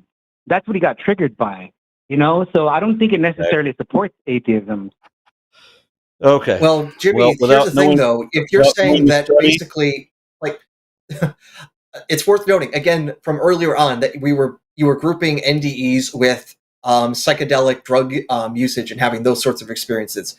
If it's basically saying for the way for me to convert is basically I have to mess with the chemistry of my brain, that I can't get there by rational means, it's really just showing that theism is irrational, if that's the only way you can get there. And I would much more happily get there by rational means rather than saying the only way you can get there is being drug-addled. I really do not want to be that insulting to believers. I think that's a misconception. And you really don't need to be, that's because faith is that deceptive. All you got to do is make believe, and you'd be surprised what you can cause your mind to believe. You can see things, hear things, feel things that aren't there. All you got to do is believe it. I disagree. What I think it's getting at, Aron, not Aron, but to address Aron, I think it's that you can't think your way into a mystical experience. They refer to it in mysticism as a spiritual apprehension. It's something that turn off your mind, relax, and float downstream. I'm not asking about a rational argument into a mystical experience. I'm saying a mystical experience does not actually constitute evidence for the supernatural. And so I'm saying that if the way you get from atheism to theism is having weird experiences, that is, I'm saying, it's saying that fundamentally it's irrational to reach that achievement. Hey, Aron, why do you think the supernatural must be established for these things to hold any merit at all? I think the supernatural, because there has to be some you have to substantiate your claims. We have to show that there's a there before we can evaluate what the there is. Yes. At the very least, if I'm going to be a theist, I have to believe in the existence of at least one supernatural entity, namely God. And if I don't think there's anything supernatural, then the subset of that, God, also doesn't exist. If we can't establish anything supernatural exists, there's not any reason to believe a particular supernatural thing exists. Yep. Okay, before you guys take the next caller, I would just like to say that there is not necessarily something supernatural in the sense that something defined the laws of physics. I think it's this transformation of consciousness that occurs where people have this impression of transcending time and space, and often that's confused or for something supernatural, even though it's a very natural phenomenon. Nevertheless, this natural phenomenon, people report this type of transcendent experience. And I think that's all it boils down to. And I think that's often overlooked as and supposed to mean something that defies the laws of physics. And I think that's completely and entirely missing the point. That's all. That's all I would like to say. Okay. All right. So that's it then? Well, I mean, I mean, you guys, you can look into the research yourself. I mean, it's if you could run. And we have. You cited. That's how we got where we are. To Jake, you cited Google. A better reference would have been Google Scholar. Run a Google Scholar search for mystical experience. Then tell me what you find. I really doubt you've looked through it, Aaron, because I've had conversations with you on Facebook, man. We've gone through, dozens and dozens of back and forth, and you were completely unfamiliar with this topic. So you can say that you're familiar, but I really doubt I don't think I've ever had a conversation with you in my life until now. Yep. Oh, no, I'm sorry. Not you, Aaron. I meant to say Aron, man. I keep on. Oh, you meant confused. Aaron, not Aaron? Yeah. I meant to say Aron. Aron. I apologize. That guy's. Aron, I apologize. I don't remember talking to you either. I have gone through and done what you did, what you suggest that I do, and I came up with the opposite results, which is why I told you to do the same thing myself. You mean you've taken like a heroic dose of a psychedelic? No, you just told us to go look up on Google Scholar for mystical experience. Done that. And so, what did you find? How could you explain that it's not? It holds no merit. As I just told you multiple times, that was when I discovered that NDEs were being largely abandoned because there's no substantiation even after 50 years of research. There's not a there. There's nothing. There's a handful of experiences that people claim to have, and there's nothing. There's very few instances that don't have a clear explanation, and so there's not enough to go on to even say there is anything to look at anymore. Yeah, and I refuted that the very moment I opened my call. I cited all these studies that are ongoing to today. Jimmy, everything that you have talked about, everything you have cited, everything you have mentioned, Jimmy, only shows people have experiences and they have feelings because of those experiences. Nothing that you have pointed to shows that anything in those experiences actually shows that there's anything true to those experiences. And that's the thing. Yeah, the list you gave at the beginning of your call did not support the claim you're making about it now. I'm not saying it. What am I saying other than what the research has established? You're saying that you cited studies that were supporting that NDEs were like legitimate occurrences that really happened, but that's not what your list was talking about. Your list of citations was not support that in the lead. They don't happen. Well, an NDE, no, they happen, and they want to know why they're happening. So they're looking for a correlation with cultural relativism versus psychedelic drugs or what have you. They're looking for why do people come away reporting these kinds of experiences when their brain endures this lack of oxygen. And I don't know how many of them address the fact that atheists experience something different than Christians do, and that Hindus experience something different than Christians do, or whatever. I don't know that that's happening at all. I just know that there's not any indication anywhere that there's that actual spirituality or that spirits or souls really exist. Well, you got a study like that myself. When do you have a study like that? Myself when I had. Do you have a study like that? Well, I think that's a straw man. What do you mean by that's soul? I never mentioned the soul. Do you have a study that shows that souls exist? Period, ever, at all? It depends on what. Nothing? Depends what you mean by soul. I think it depends what you mean by soul. The supernatural essence of self, the supernatural essence of self that somehow survives the death of the physical body to continue on in some other form. I would relate that to consciousness. Okay, so you don't have anything that implies that a soul exists, because consciousness is not a soul. Consciousness is completely physical. Well, before you have to remember that the soul is rooted in the Greek word psyche or psyche, and when the Greek philosophers referred And it's based to on the air. psyche, Yeah, it's based on air. they were referring But we don't have anything to believe. We don't have any reason to believe that there's a supernatural spiritual essence to ourselves that can leave the body, occupy a different body, be reborn into a different body, or ascend into heaven or what have you. When you're dead, you're dead. You are your body. When your brain shuts down, it's not heaven's gates. It's an operating system not found. How do you know that, Aron? Have you died and because we don't have evidence of a soul, and we have we don't have a possibility of a soul, and we have substantial evidence against souls. Yeah, but we also have no evidence that when you die, and that's it. Yeah, we have absolutely all kinds of evidence that when you die, you die. We really do. You know that phrase, it is what it is? It really is. It really is what it is. You can't say, you know what you can't say when somebody says it is what it is? You can't say, no, it isn't. Because it really is what it is. We have all kinds of evidence that when you die, you die. You really do die when you die. Did you know that you die when you die? We have proof of that. We got dead people everywhere. You know what? We can prove they died. What a stupid thing to say. I would love to see the peer-reviewed paper on that. I would love to see the peer-reviewed paper on that. You'd love to see the peer-reviewed paper that when people die, they die?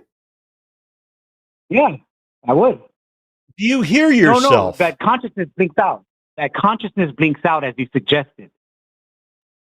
What is going to keep consciousness going? We don't have any support for mind-body dualism, not even in philosophy. We don't have any support for mind-body dualism in neuroscience. We have substantial evidence against mind-body dualism in neuroscience. And we don't even have a possibility of it in physics. So we try not to deal in absolutes as much as possible. We try to weigh multiple hypotheses and see what is supported by the most or better evidence. And the notion that there is a soul is supported by fucking nothing. And the hypothesis that there is no soul is supported by a whole hell of a lot. That's the way that works. Well, like the Greek philosophers, I define soul as consciousness, and I don't think there's any evidence at all that shows that when we die... We have consciousness, not a soul, but we have consciousness right up until we die. So there's still no soul, because a soul is not consciousness. The soul is, as I described, the aspect or the essence of self that continues on after death.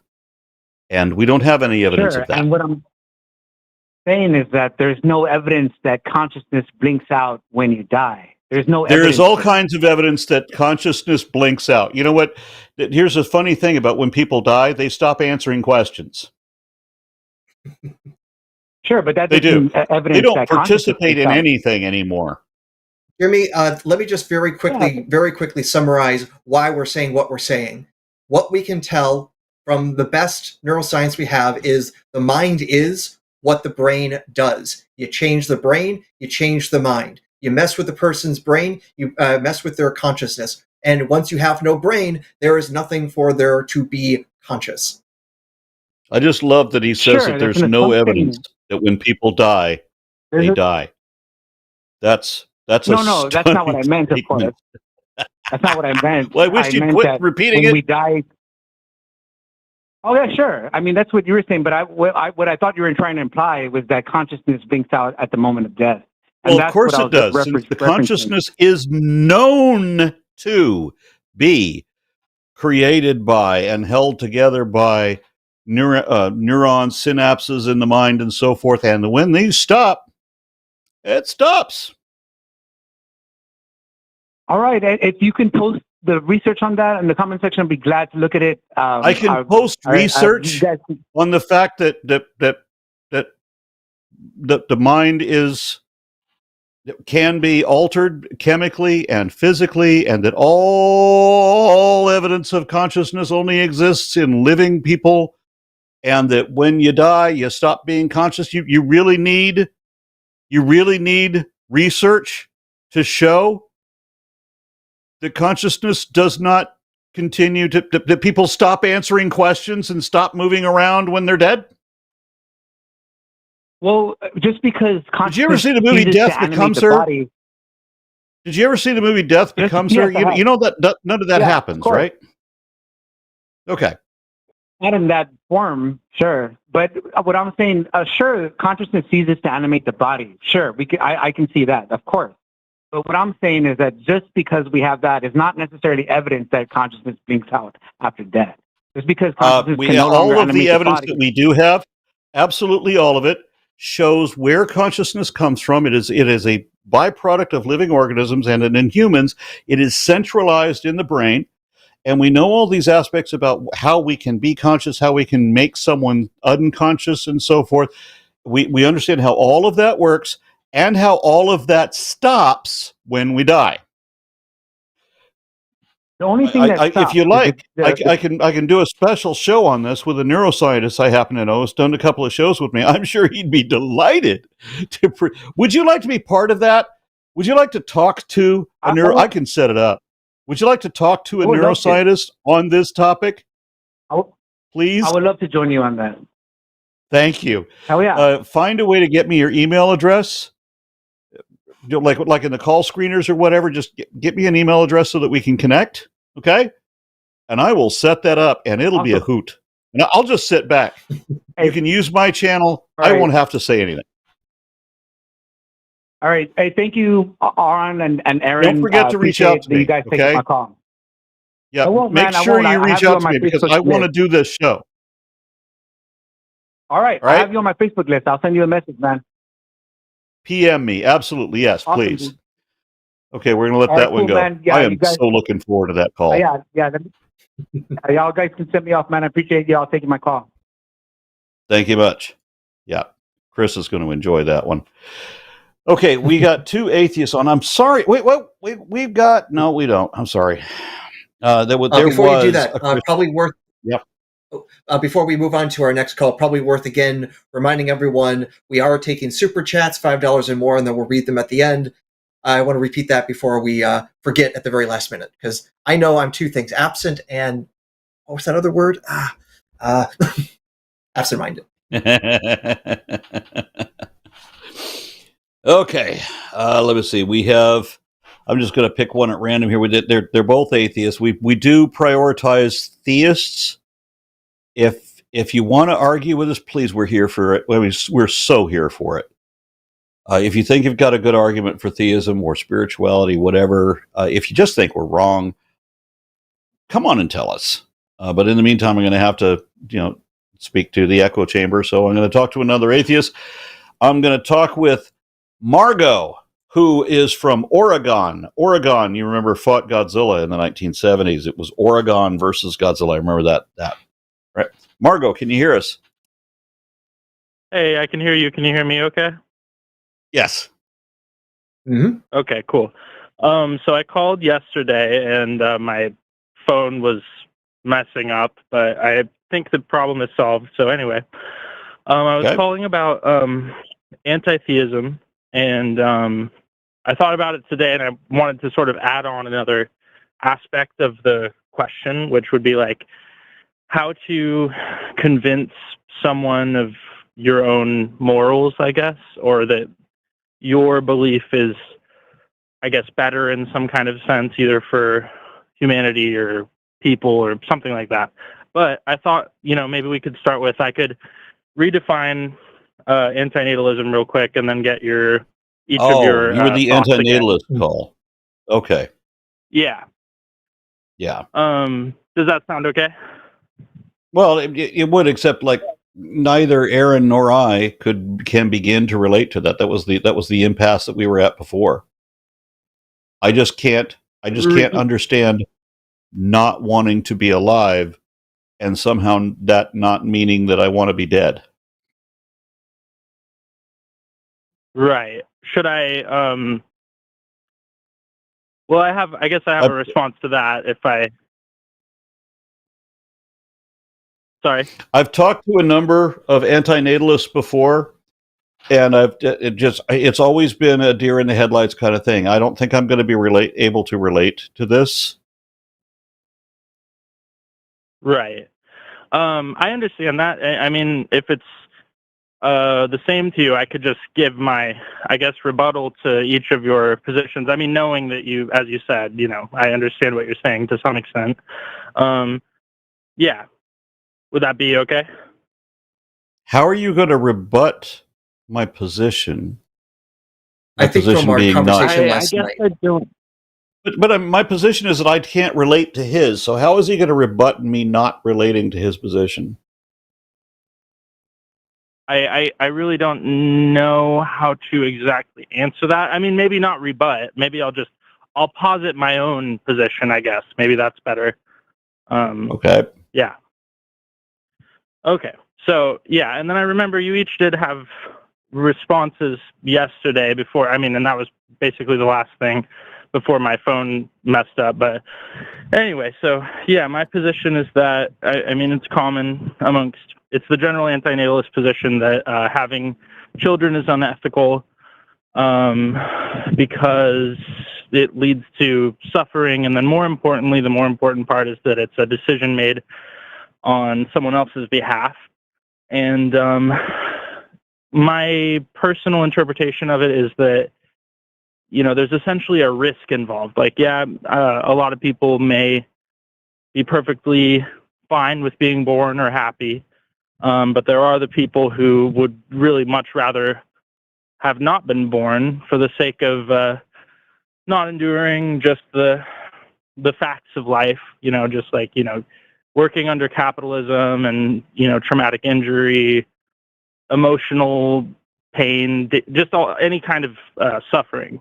And the position is just that to create a life, you're making an unnecessary risk where the person who comes into being may eventually wish that they were not born.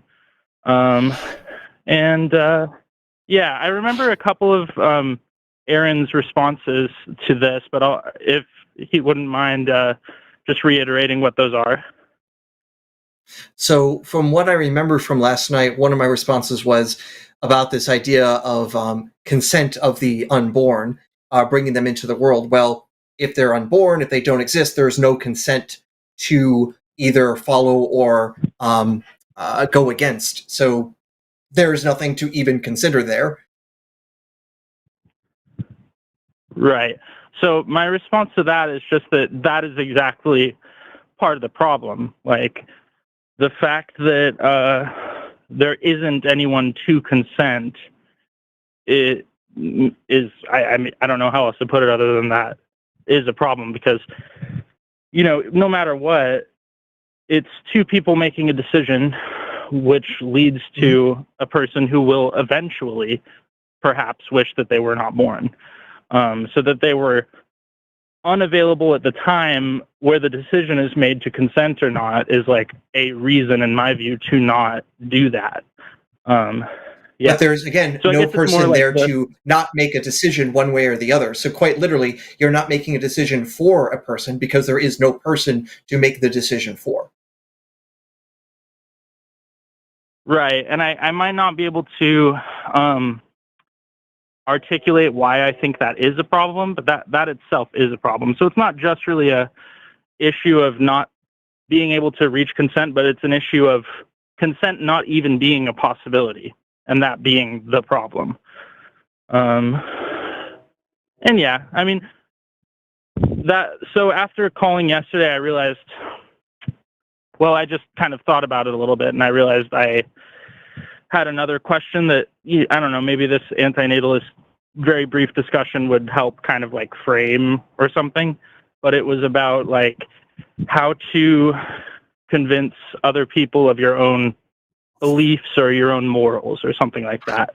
And the reason why is because when I think about like how I can convince I don't know, like a white supremacist or there's someone who's a bigot in any kind of sense, how to try to convince them that their beliefs are wrong when they, essentially just don't care.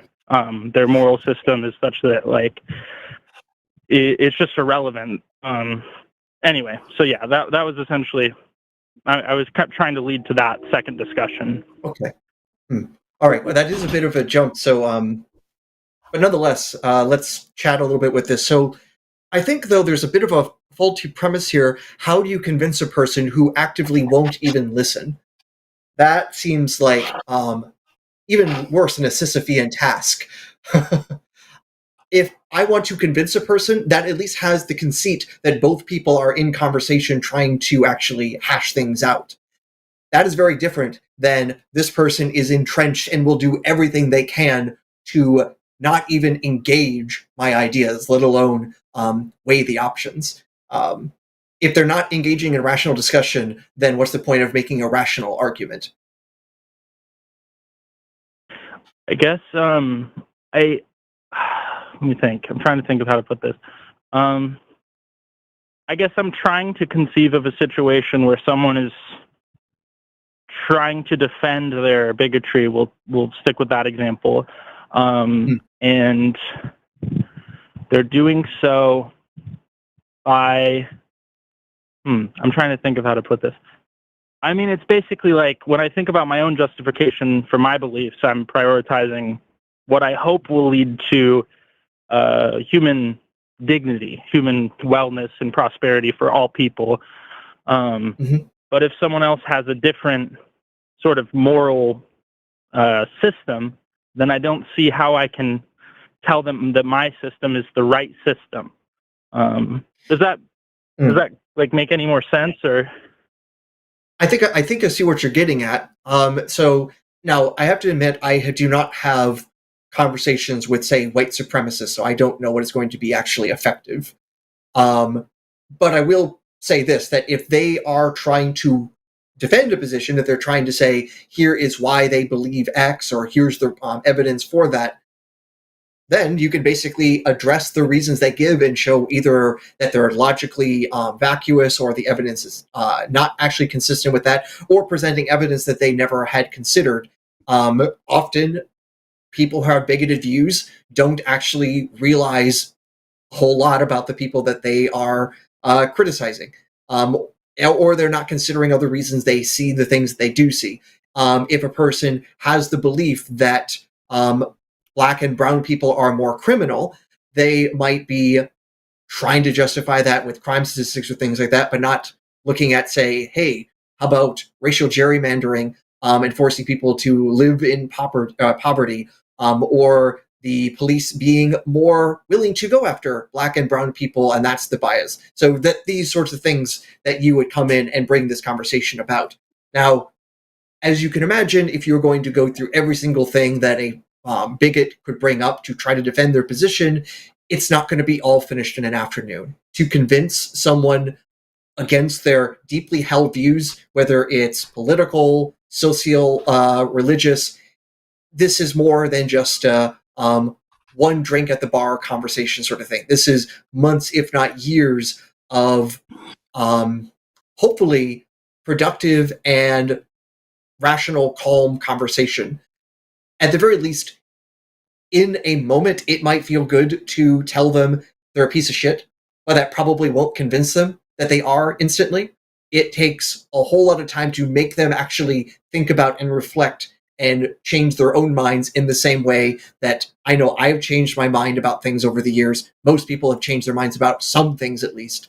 And it takes reflection, and to make a person willing to do that, you kind of have to, strangely enough, be friends with them first, so that way they don't feel threatened. And I think there's a gentleman who had given a TED Talk maybe a decade ago, a tall Black man who has chatted with, I don't even remember how many dozens of like Ku Klux Klan members and things like that, and got them out of that just by basically having calm, long-term conversations with them. And that does work, but it's also damn slow, and it doesn't scale well, to use a bit of a industry term. It's very one-on-one. You can't basically do it with one YouTube video as much as we're trying tonight. Would you say that in some sense, most, if not all, moral arguments or beliefs are built on the, like, partially a premise of, like, human nature is the way it is, and it's like we're social creatures, so being good to one another is ultimately going to benefit oneself. And so then we argue about what constitutes the best method of, I guess, maximizing one's own sort of prosperity by, you know, reducing inequality, because it ultimately will help oneself in some kind of sense. Yeah, I gotta tell you, we got another caller in the queue, and although this is our last call, I've been telling other people that, you know, they can't open with a question, and then when that's answered, they get to ask another one. We got other people waiting. For sure. I thought the call screener would have put that there was, like, I sort of changed it from the antinatalist thing to talking about this, but yeah, no, that's understood. As far as the antinatalism thing, I wish you guys would give us a clue so that, you know, when people are counseling, you know, pregnant women, that, you know, when they're considering whether they should get an abortion, I mean, I would be, you know, curious to see what would. Don't worry about it. You would have given birth to an antinatalist, so it's perfectly fine. A woman who is going to give birth to an antinatalist. This was explaining how I cannot relate to your situation at all.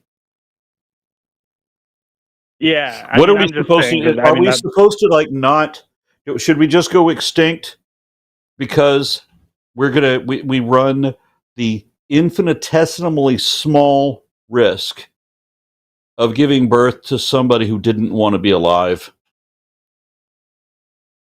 Well, I think that going extinct would be fine. I mean, I think that what matters is the people who are alive. And after that, I would have thought that too. But if you think that, then you can't be an antinatalist now, can you? I don't understand how so. Well, I don't understand your position, so I'm not going to try to explain it back to you. If I may, I'm going to try to think of a scenario that Margot and I could agree on, that it would actually be bad and immoral to bring a person into the world. Because I can think of an example right now. I had a friend who he and his wife were pregnant, and they knew that the child was malformed, and when it would come out, it would almost certainly be dead in a matter of minutes, if not hours. And there's no way that the child could possibly survive. But they decided to still go forward because of their religious convictions. They weren't going to go through an abortion.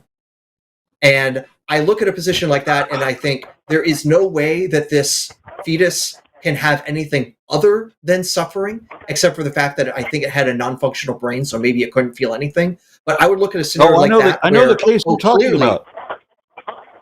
I know the case you're talking about. It was Louis Gohmert was the one who wanted to argue. He was a senator from Texas who wanted to argue that they should force the girl to give birth to that. It was a fetus that had not developed a brain, would absolutely die as soon as it became independent of the girl's body. So there was no reason to put this underage girl through the trauma and body distortion of going through a term pregnancy at her young age. But Louis Gohmert insisted that he wanted to make sure that brainless babies were born anyway, because then if we don't give birth to brainless babies, then how are we going to have people who would vote for Louis Gohmert? I mean, slightly different with that, but I do remember a little bit with good old Louis there. But my point I'm trying to make with Margot here is that if you are going to give birth to an infant that you know will only basically be alive for minutes and just be gasping for breath and dying, that clearly, to me, strikes me as reasonable to say, no, let's not give birth to this because this is just suffering. And that would be a case where we basically know the child would absolutely suffer. Now, conversely, though, Margot, you seem to be hung up on the risk that that the child might suffer. But the thing is, there's also the converse risk that if they don't come alive, that they don't get all the benefits of life. So there's risk either way. And unless we actually can say we know for sure or know very confidently that this child is going to just suffer greatly and be dead in a month, is very different than like most births. Most infants come out and 6 months later are just a big bucket of smiles and poop. Right. So the thing is that if we don't make the choice to have a child who we assume will be healthy, et cetera, and survive, it doesn't suffer for not having been born. So yes, we eliminate the possibility that the potential being will experience happiness and ultimately feel fulfilled in its life, but it's not going to be bothered by the fact that it wasn't born because it never existed. Yeah. And but like I say, when it comes to talking about risk, there's risks both ways. There's risk. You have to do cost-benefit analysis, and you can't just say because there are negatives, never do a thing. There are always negatives to a thing, but if that would prevent you from doing anything, then I don't even know how you got out of bed, because there was a risk that you were going to slip and hit your head against the bedpost and then become permanently paralyzed. But I think you got out of bed today. That's true, but that's the thing. So when it comes to the choice to have a child, the cost risk analysis, in my estimation, the way I look at it, is that there is no risk to not having a child, because what matters is what happens to the person who is yet to be born. And from their perspective, not being born entails zero suffering. Sure, there's no pleasure, but there's also no suffering. All right. So in the Buddhist perspective, I'm saying though that in the Buddhist perspective, life is suffering for everybody. Life is suffering. That's my biggest problem with Buddhism, because my life was not suffering. My life, even at the worst, even at my lowest points, my life was still a hoot. I enjoyed the fuck out of being alive. I'm so jealous. And I've had a good run. I'm in my 60s now, and I'm happy that I got my chance, that I got to do something, that I got to be something. That certainly is, I mean, it makes me happy to hear that when people have that experience, certainly. I guess I'll just add that there are happy people who chose not to have children for the same reasons. Like, I can't guarantee if I'm happy that my children will be, but yeah.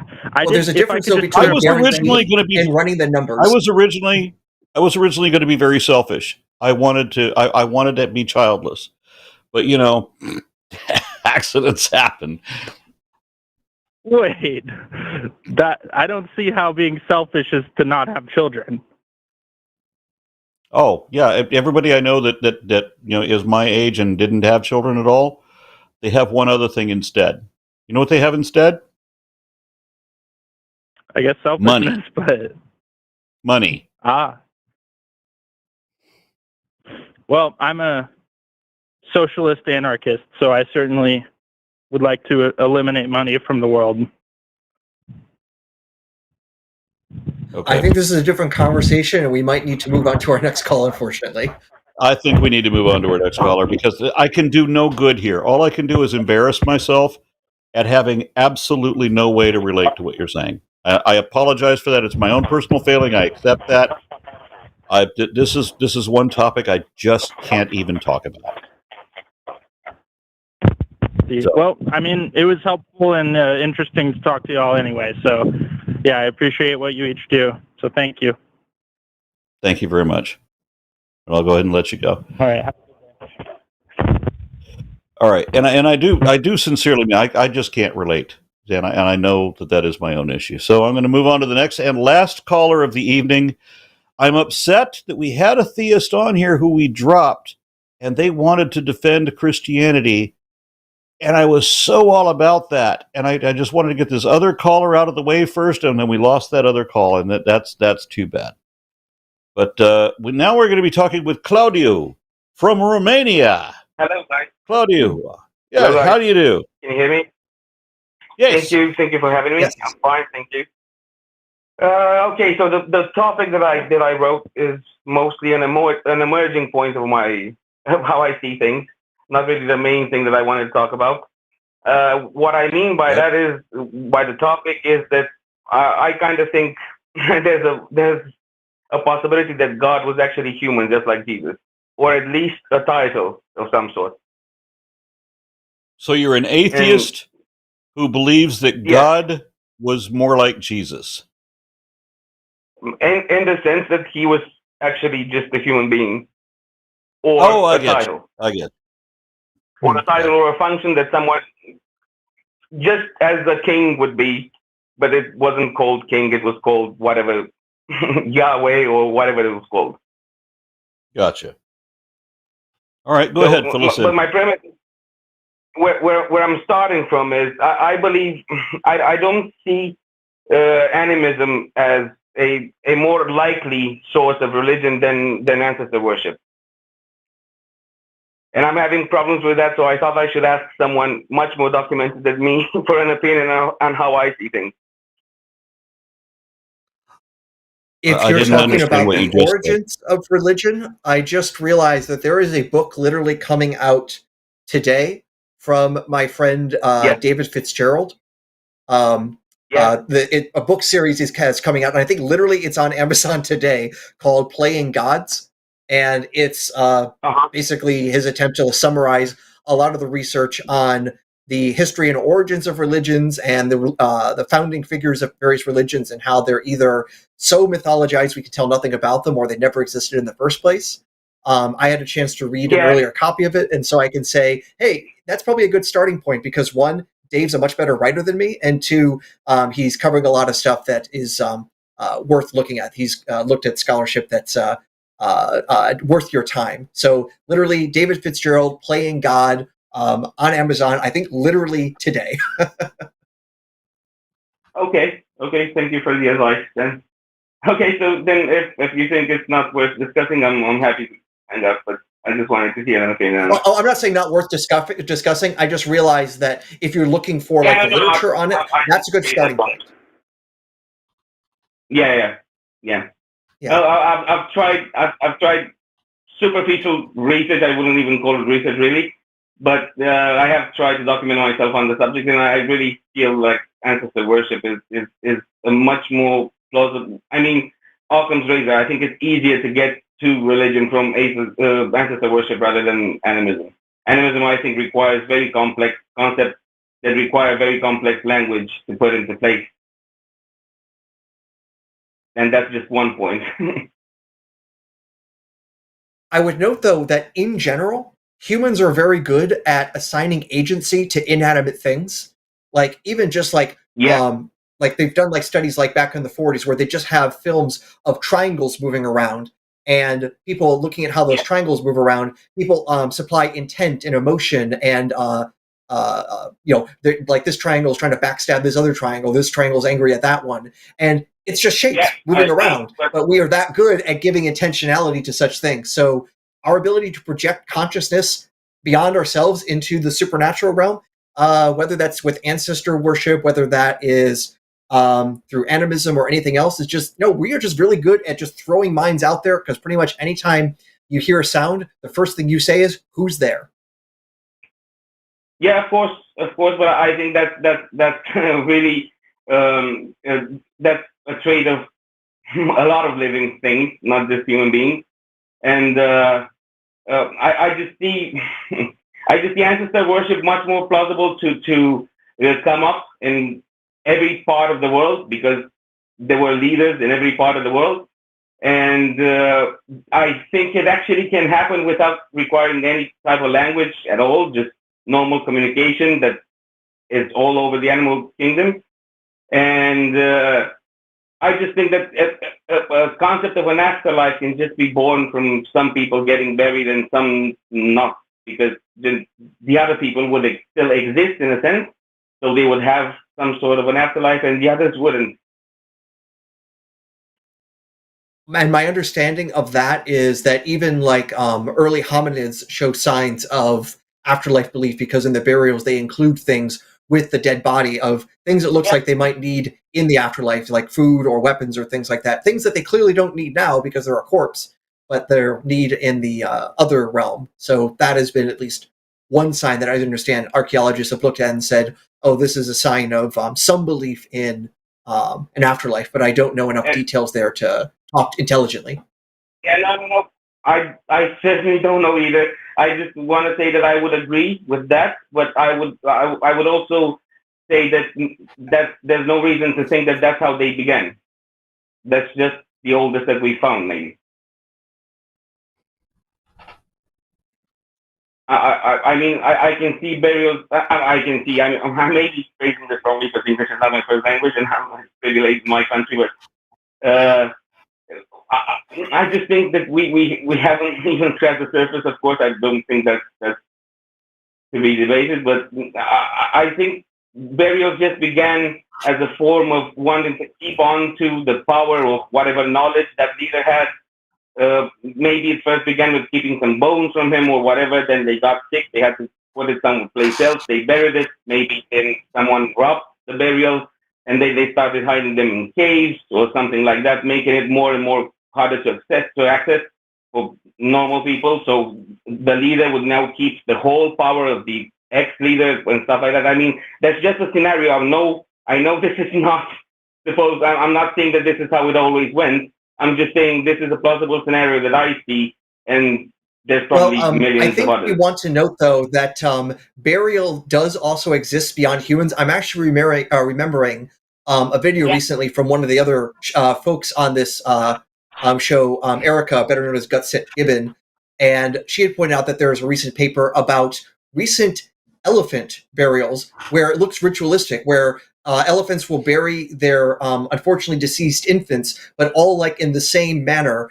and becoming this site that people return to as if it was a cemetery and coming for remembrance. So we're seeing that in modern elephants.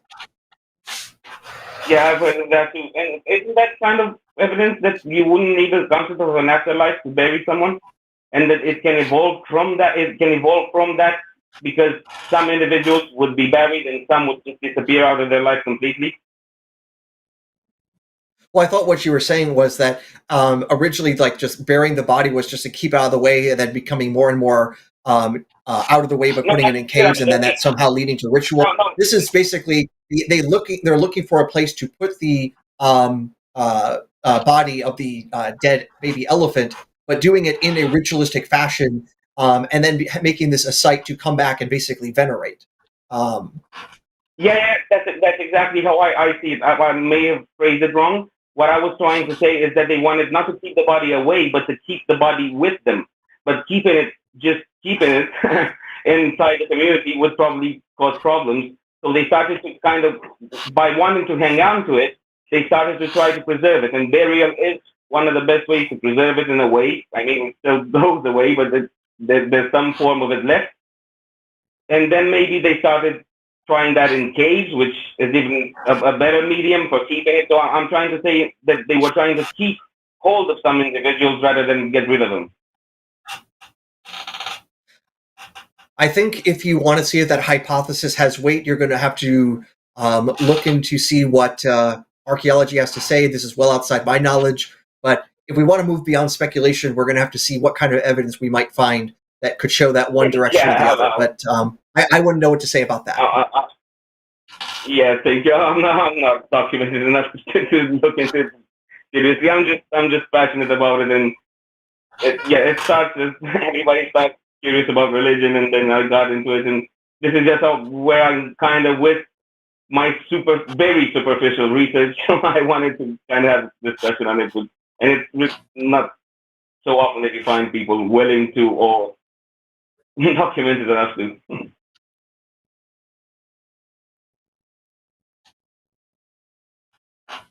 Well, you say what you're researching right now is at a superficial level, but at least it's super. and I hope it becomes even super as you explore, because I know there is plenty more to research about it, and it's an active area of research. I wish I knew more so I could tell you what else to investigate, because you're now past you're now above my pay grade about how it works. I didn't want to interrupt. I appreciate the conversation and thank you for the input. I'm just always trying to look for the least bit of information that I can add on to this, but not at a scholar level because I'm not there. Anyway. Well, as you explore, tell us about what you find, because believe me, I'd like to know more too about what we do and don't know about earliest rituals. Yeah, it's probably something that we will never know. Probably going to have to be educated guesses all the way, but it's fun. Well, I am working on my TARDIS. I might be able to figure out a few things once I get that up and running. That's excellent. Okay, when thank you for do, the conversation anyway, I really appreciate it. Yeah, when you get that TARDIS running, I really want to go fishing in the Carboniferous. You're looking for something specific? We might have to plan for some tools. All right. Thank you very much for that. Are we... Okay. Thank you, guys. Thank you. Cheers. Good night. Good night. Good night. All right. So it has now become time for Aron and I to read Super Chats. All righty. Are you ready and prepped? I'll take on the first one. $15 from William Matz. Okay, so double Aron. What is the sugar? What in the sugar frosted flakes is antimatter? Also, how are you, single Aron? Also pronounced Aron. I really enjoy watching you play with your snake on screen. Keep talking and take my money. Well, thank you for that. Let me just pull her back out again because she's out. Now, this is my Argentine boa nebulosa. Yeah. I've got 75 snakes, different species, different types, and she is just so peach. Such a sweet snake. Anyway, next super chat.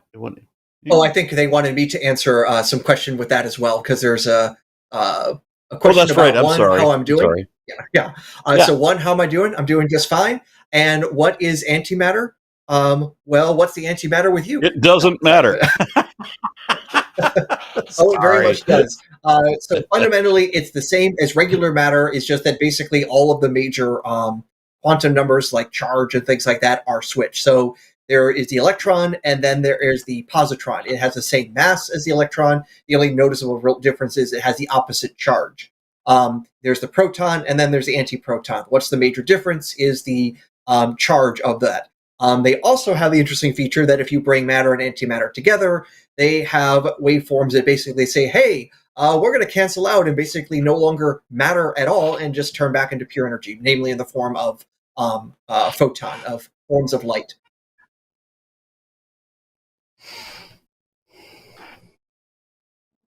All right, you read this one? Yes. So we got $5 from Jeff Cochran. So putting on my tinfoil hat. Any chance that the story of Exodus could be a clumsy mythologizing of the Bronze Age collapse? I do think you have a good instinct of what could be happening here, because that would put it at a time that is plausible for what's happening, especially because it's pretty much at the end of the Bronze Age collapse that Egypt as a power falls apart and they lose control of the Levant. So it's worth noting that basically up until the mid-12th century BC, Egypt controlled the land that we call today Israel. So for one thing, that means the Exodus makes no sense because the Jews would be escaping from Egypt to other Egypt. And that ain't freedom. That's like saying you're trying to escape from America, so you go from Texas to Oklahoma. You haven't really made the progress you think you are, guys. That's the case there. This would be the same thing. But as Egypt then completely loses control of that and it then starts running independently, perhaps that is the memory that is going on in there. And I will give a slight spoiler that for the book I'm working on with my co-author, Jonathan M.S. Pierce, that is one of the hypotheses that we're weighing the most, that this is related to the change in the political status of the Holy Land, not an actual people leaving Egypt to settle a new spot. And for those who are not quite so familiar or fluent with that period in history, are we looking at potential parallels between the exile, the Hebrew exile from Babylon, as being contributing to the Exodus narrative? Oh, it definitely, I think, affects the tradition, but the Exodus tradition is older than the Exodus. It's or older than the exile, because we see it in the oldest prophets of Hosea and Amos. The Exodus is older than the exile? Yes, because we see it in the oldest of the prophets that we have records of.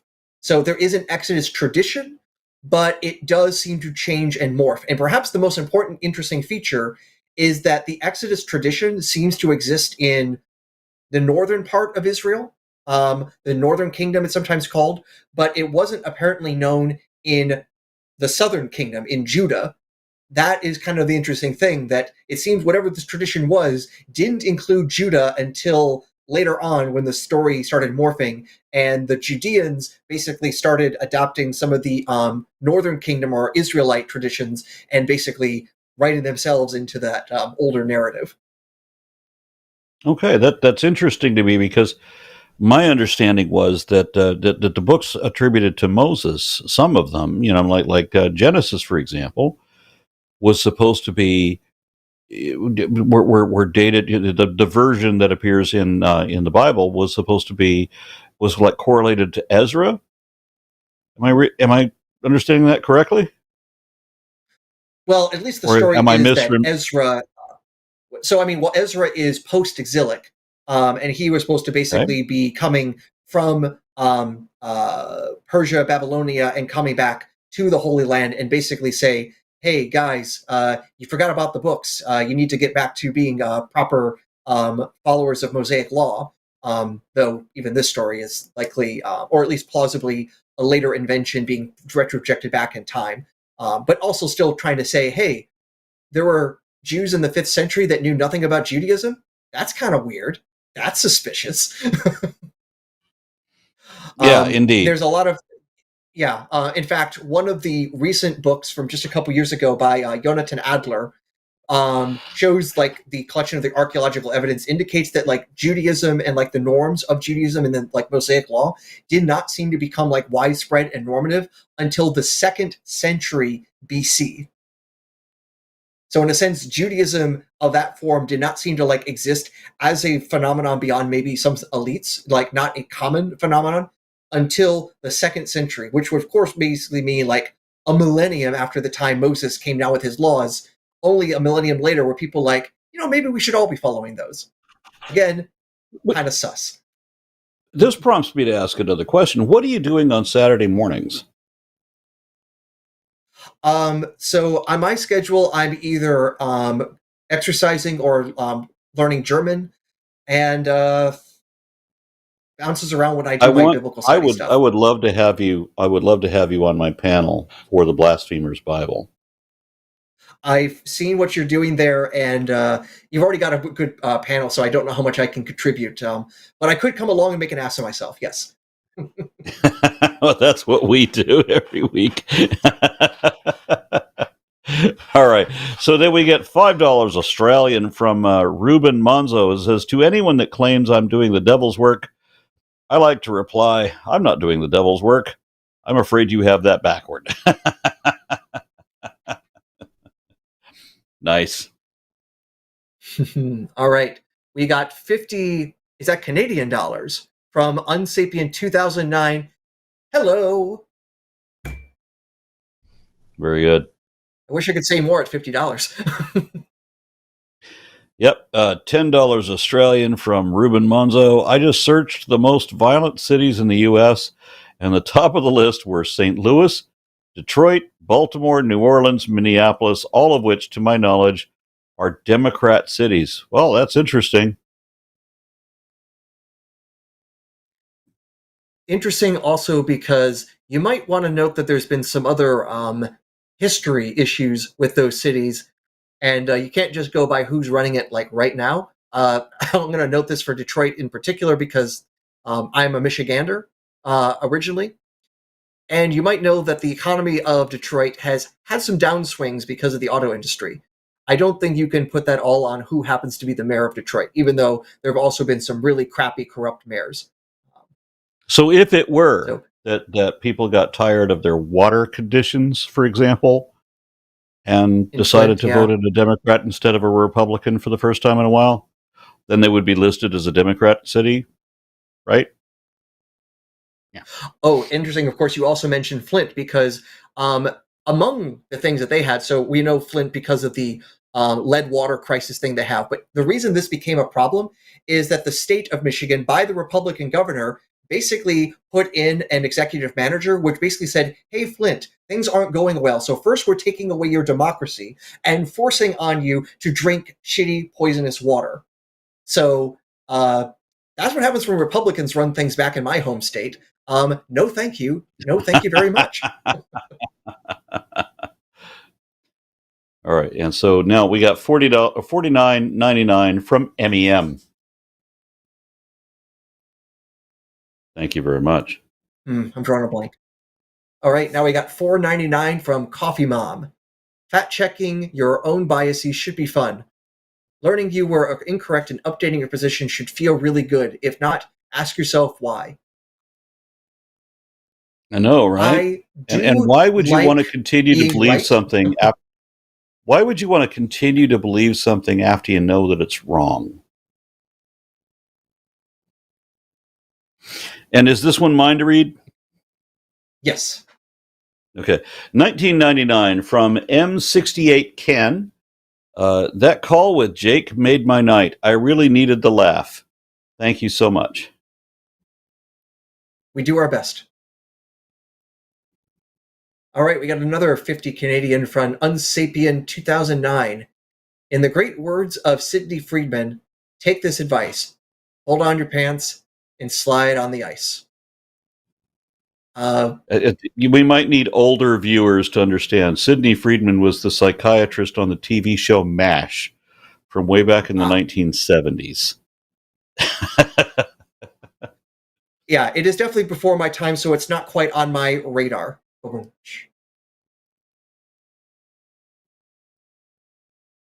This one's you.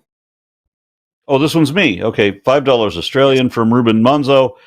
Medical examiners would disagree. You simply need to speak their language, with the key difference being when the dead speak, they do not lie.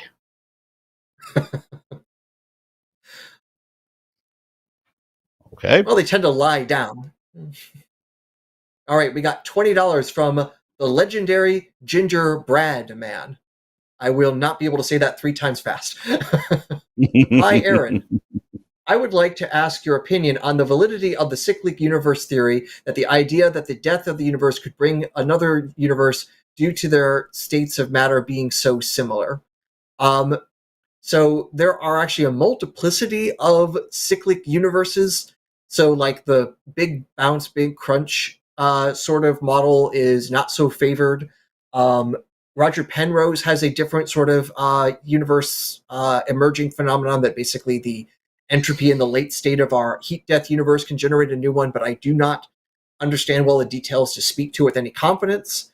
At the very least, I don't think we have any solid evidence for such cyclical universes. And yeah, like I say, that's the best we can tell right now. So it's not where I would put my money, but we got a lot of universe to keep examining. So let's see what new evidence we find. And $4.99 from Jamnik06. Here's a Jimmy Snow joke for Aaron. Could God create a pool so cold my nuts approach the Birkenstein bound? I was supposed to bring that joke to you. Jimmy was convinced that you would be laughing hysterically over it. I forgot to bring it up. Entirely on me. So thank you, Jim Nick, for reminding me. And is this actually something Jimmy would say, that he talks about the Birkenstein bound regularly? Well, this is something Jimmy told me yesterday during another show that you would find hysterically funny. It tickles a bone. So laugh, damn it's you. adjacent to the funny bone. Here's the thing. I tend to laugh at more primitive jokes even than that. Like when I was teaching physics regularly at high school level, More primitive, I'm telling my students, more primitive even than that. You are cold. I try my best to always just have dad jokes. I'm just constantly throwing out puns. And my students come to class and they know this class is nothing but punishment. That's what they get. That's what you'll get if you pay for it. All right. This is $9 from Sherman Bay. Sherman Bay? Keep on trucking, dude. You're a snake charmer. No, I'm not. I'm more concerned, can you actually truck and handle a snake at the same time? That seems like a recipe for a disaster. Oh, yeah, that's way bad. I've done it. All right, so €10 from Joradim. Once I heard a popular physicist say in a debate that pi is an infinite number. Later, I read that it isn't called an infinite number, even though it has infinitely many digits. Did he misspeak or ... I'm going to leave that to the physicist. Yeah, it's at least imprecise. It definitely does not have a terminating digit, so it has an infinite representation. That would be correct. And who knows, that might have been the detail that he was getting at, that it is definitely not infinite in size, but it is infinite in description, that you can only ever write out some sort of expression that if you wanted to write it completely, you would fail. You would eventually have to include an ellipsis, a ...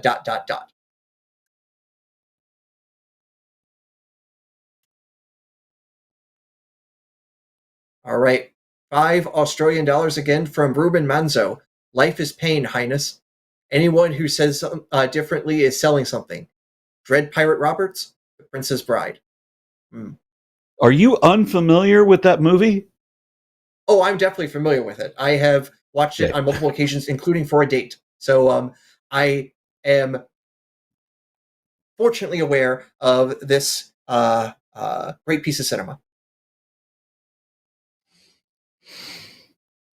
$5 Australian from PhD Tony.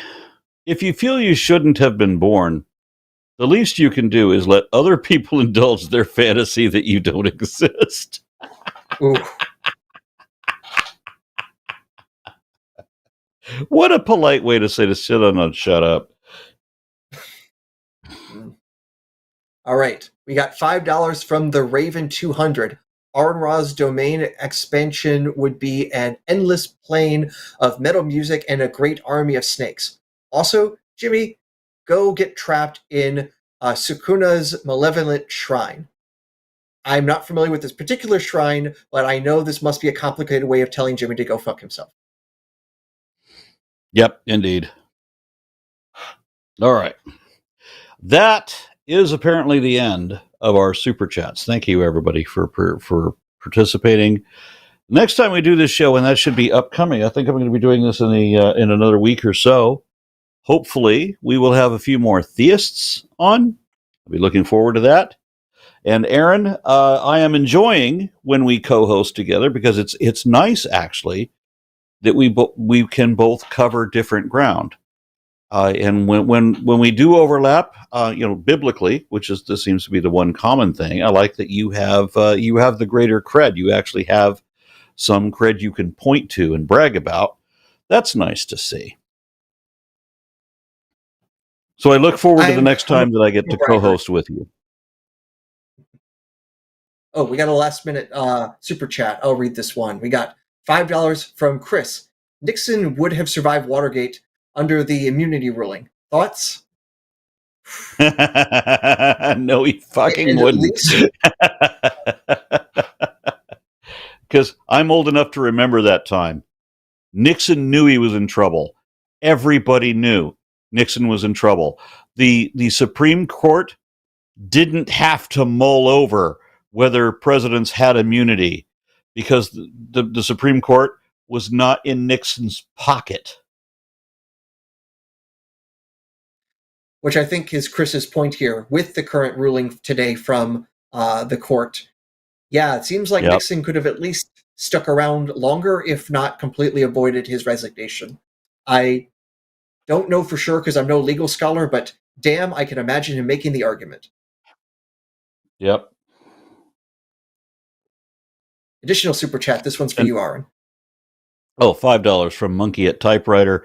The intellectual ground floor is when Aron has to exclaim, words mean things, but irregardless is officially in the dictionary. So, do they? Yes. What dictionaries tell you is how people use and mean by those words. Even if there is a grammatical point that might be at fault, it's still the way people use things, and that's how people understand it. If you refuse to understand how I am using the word because you want to have your own private definition, you're being difficult. But being non-grammatical, we're all good at that. Just as an anecdote, the other week, I was having a conversation with one of my language tutors and was trying to explain to her the phrase, I ain't got no money, is technically a double negative, but it doesn't mean you definitely have money. It's an emphatic negative, not a multiplicative negative. A multiplicative negative. So you have two negatives multiplied together to get a positive. Nice. Okay. And I noticed the chat says Aron plus Aaron is an awesome team. I'm feeling that way. So, and I will be on again in little less than a week. I will be on the next Sunday show after dark. Looking forward to that. And do we have any? Do you want to close out? Do you have any closing messages? Same bat time, same bat channel. Good night, all.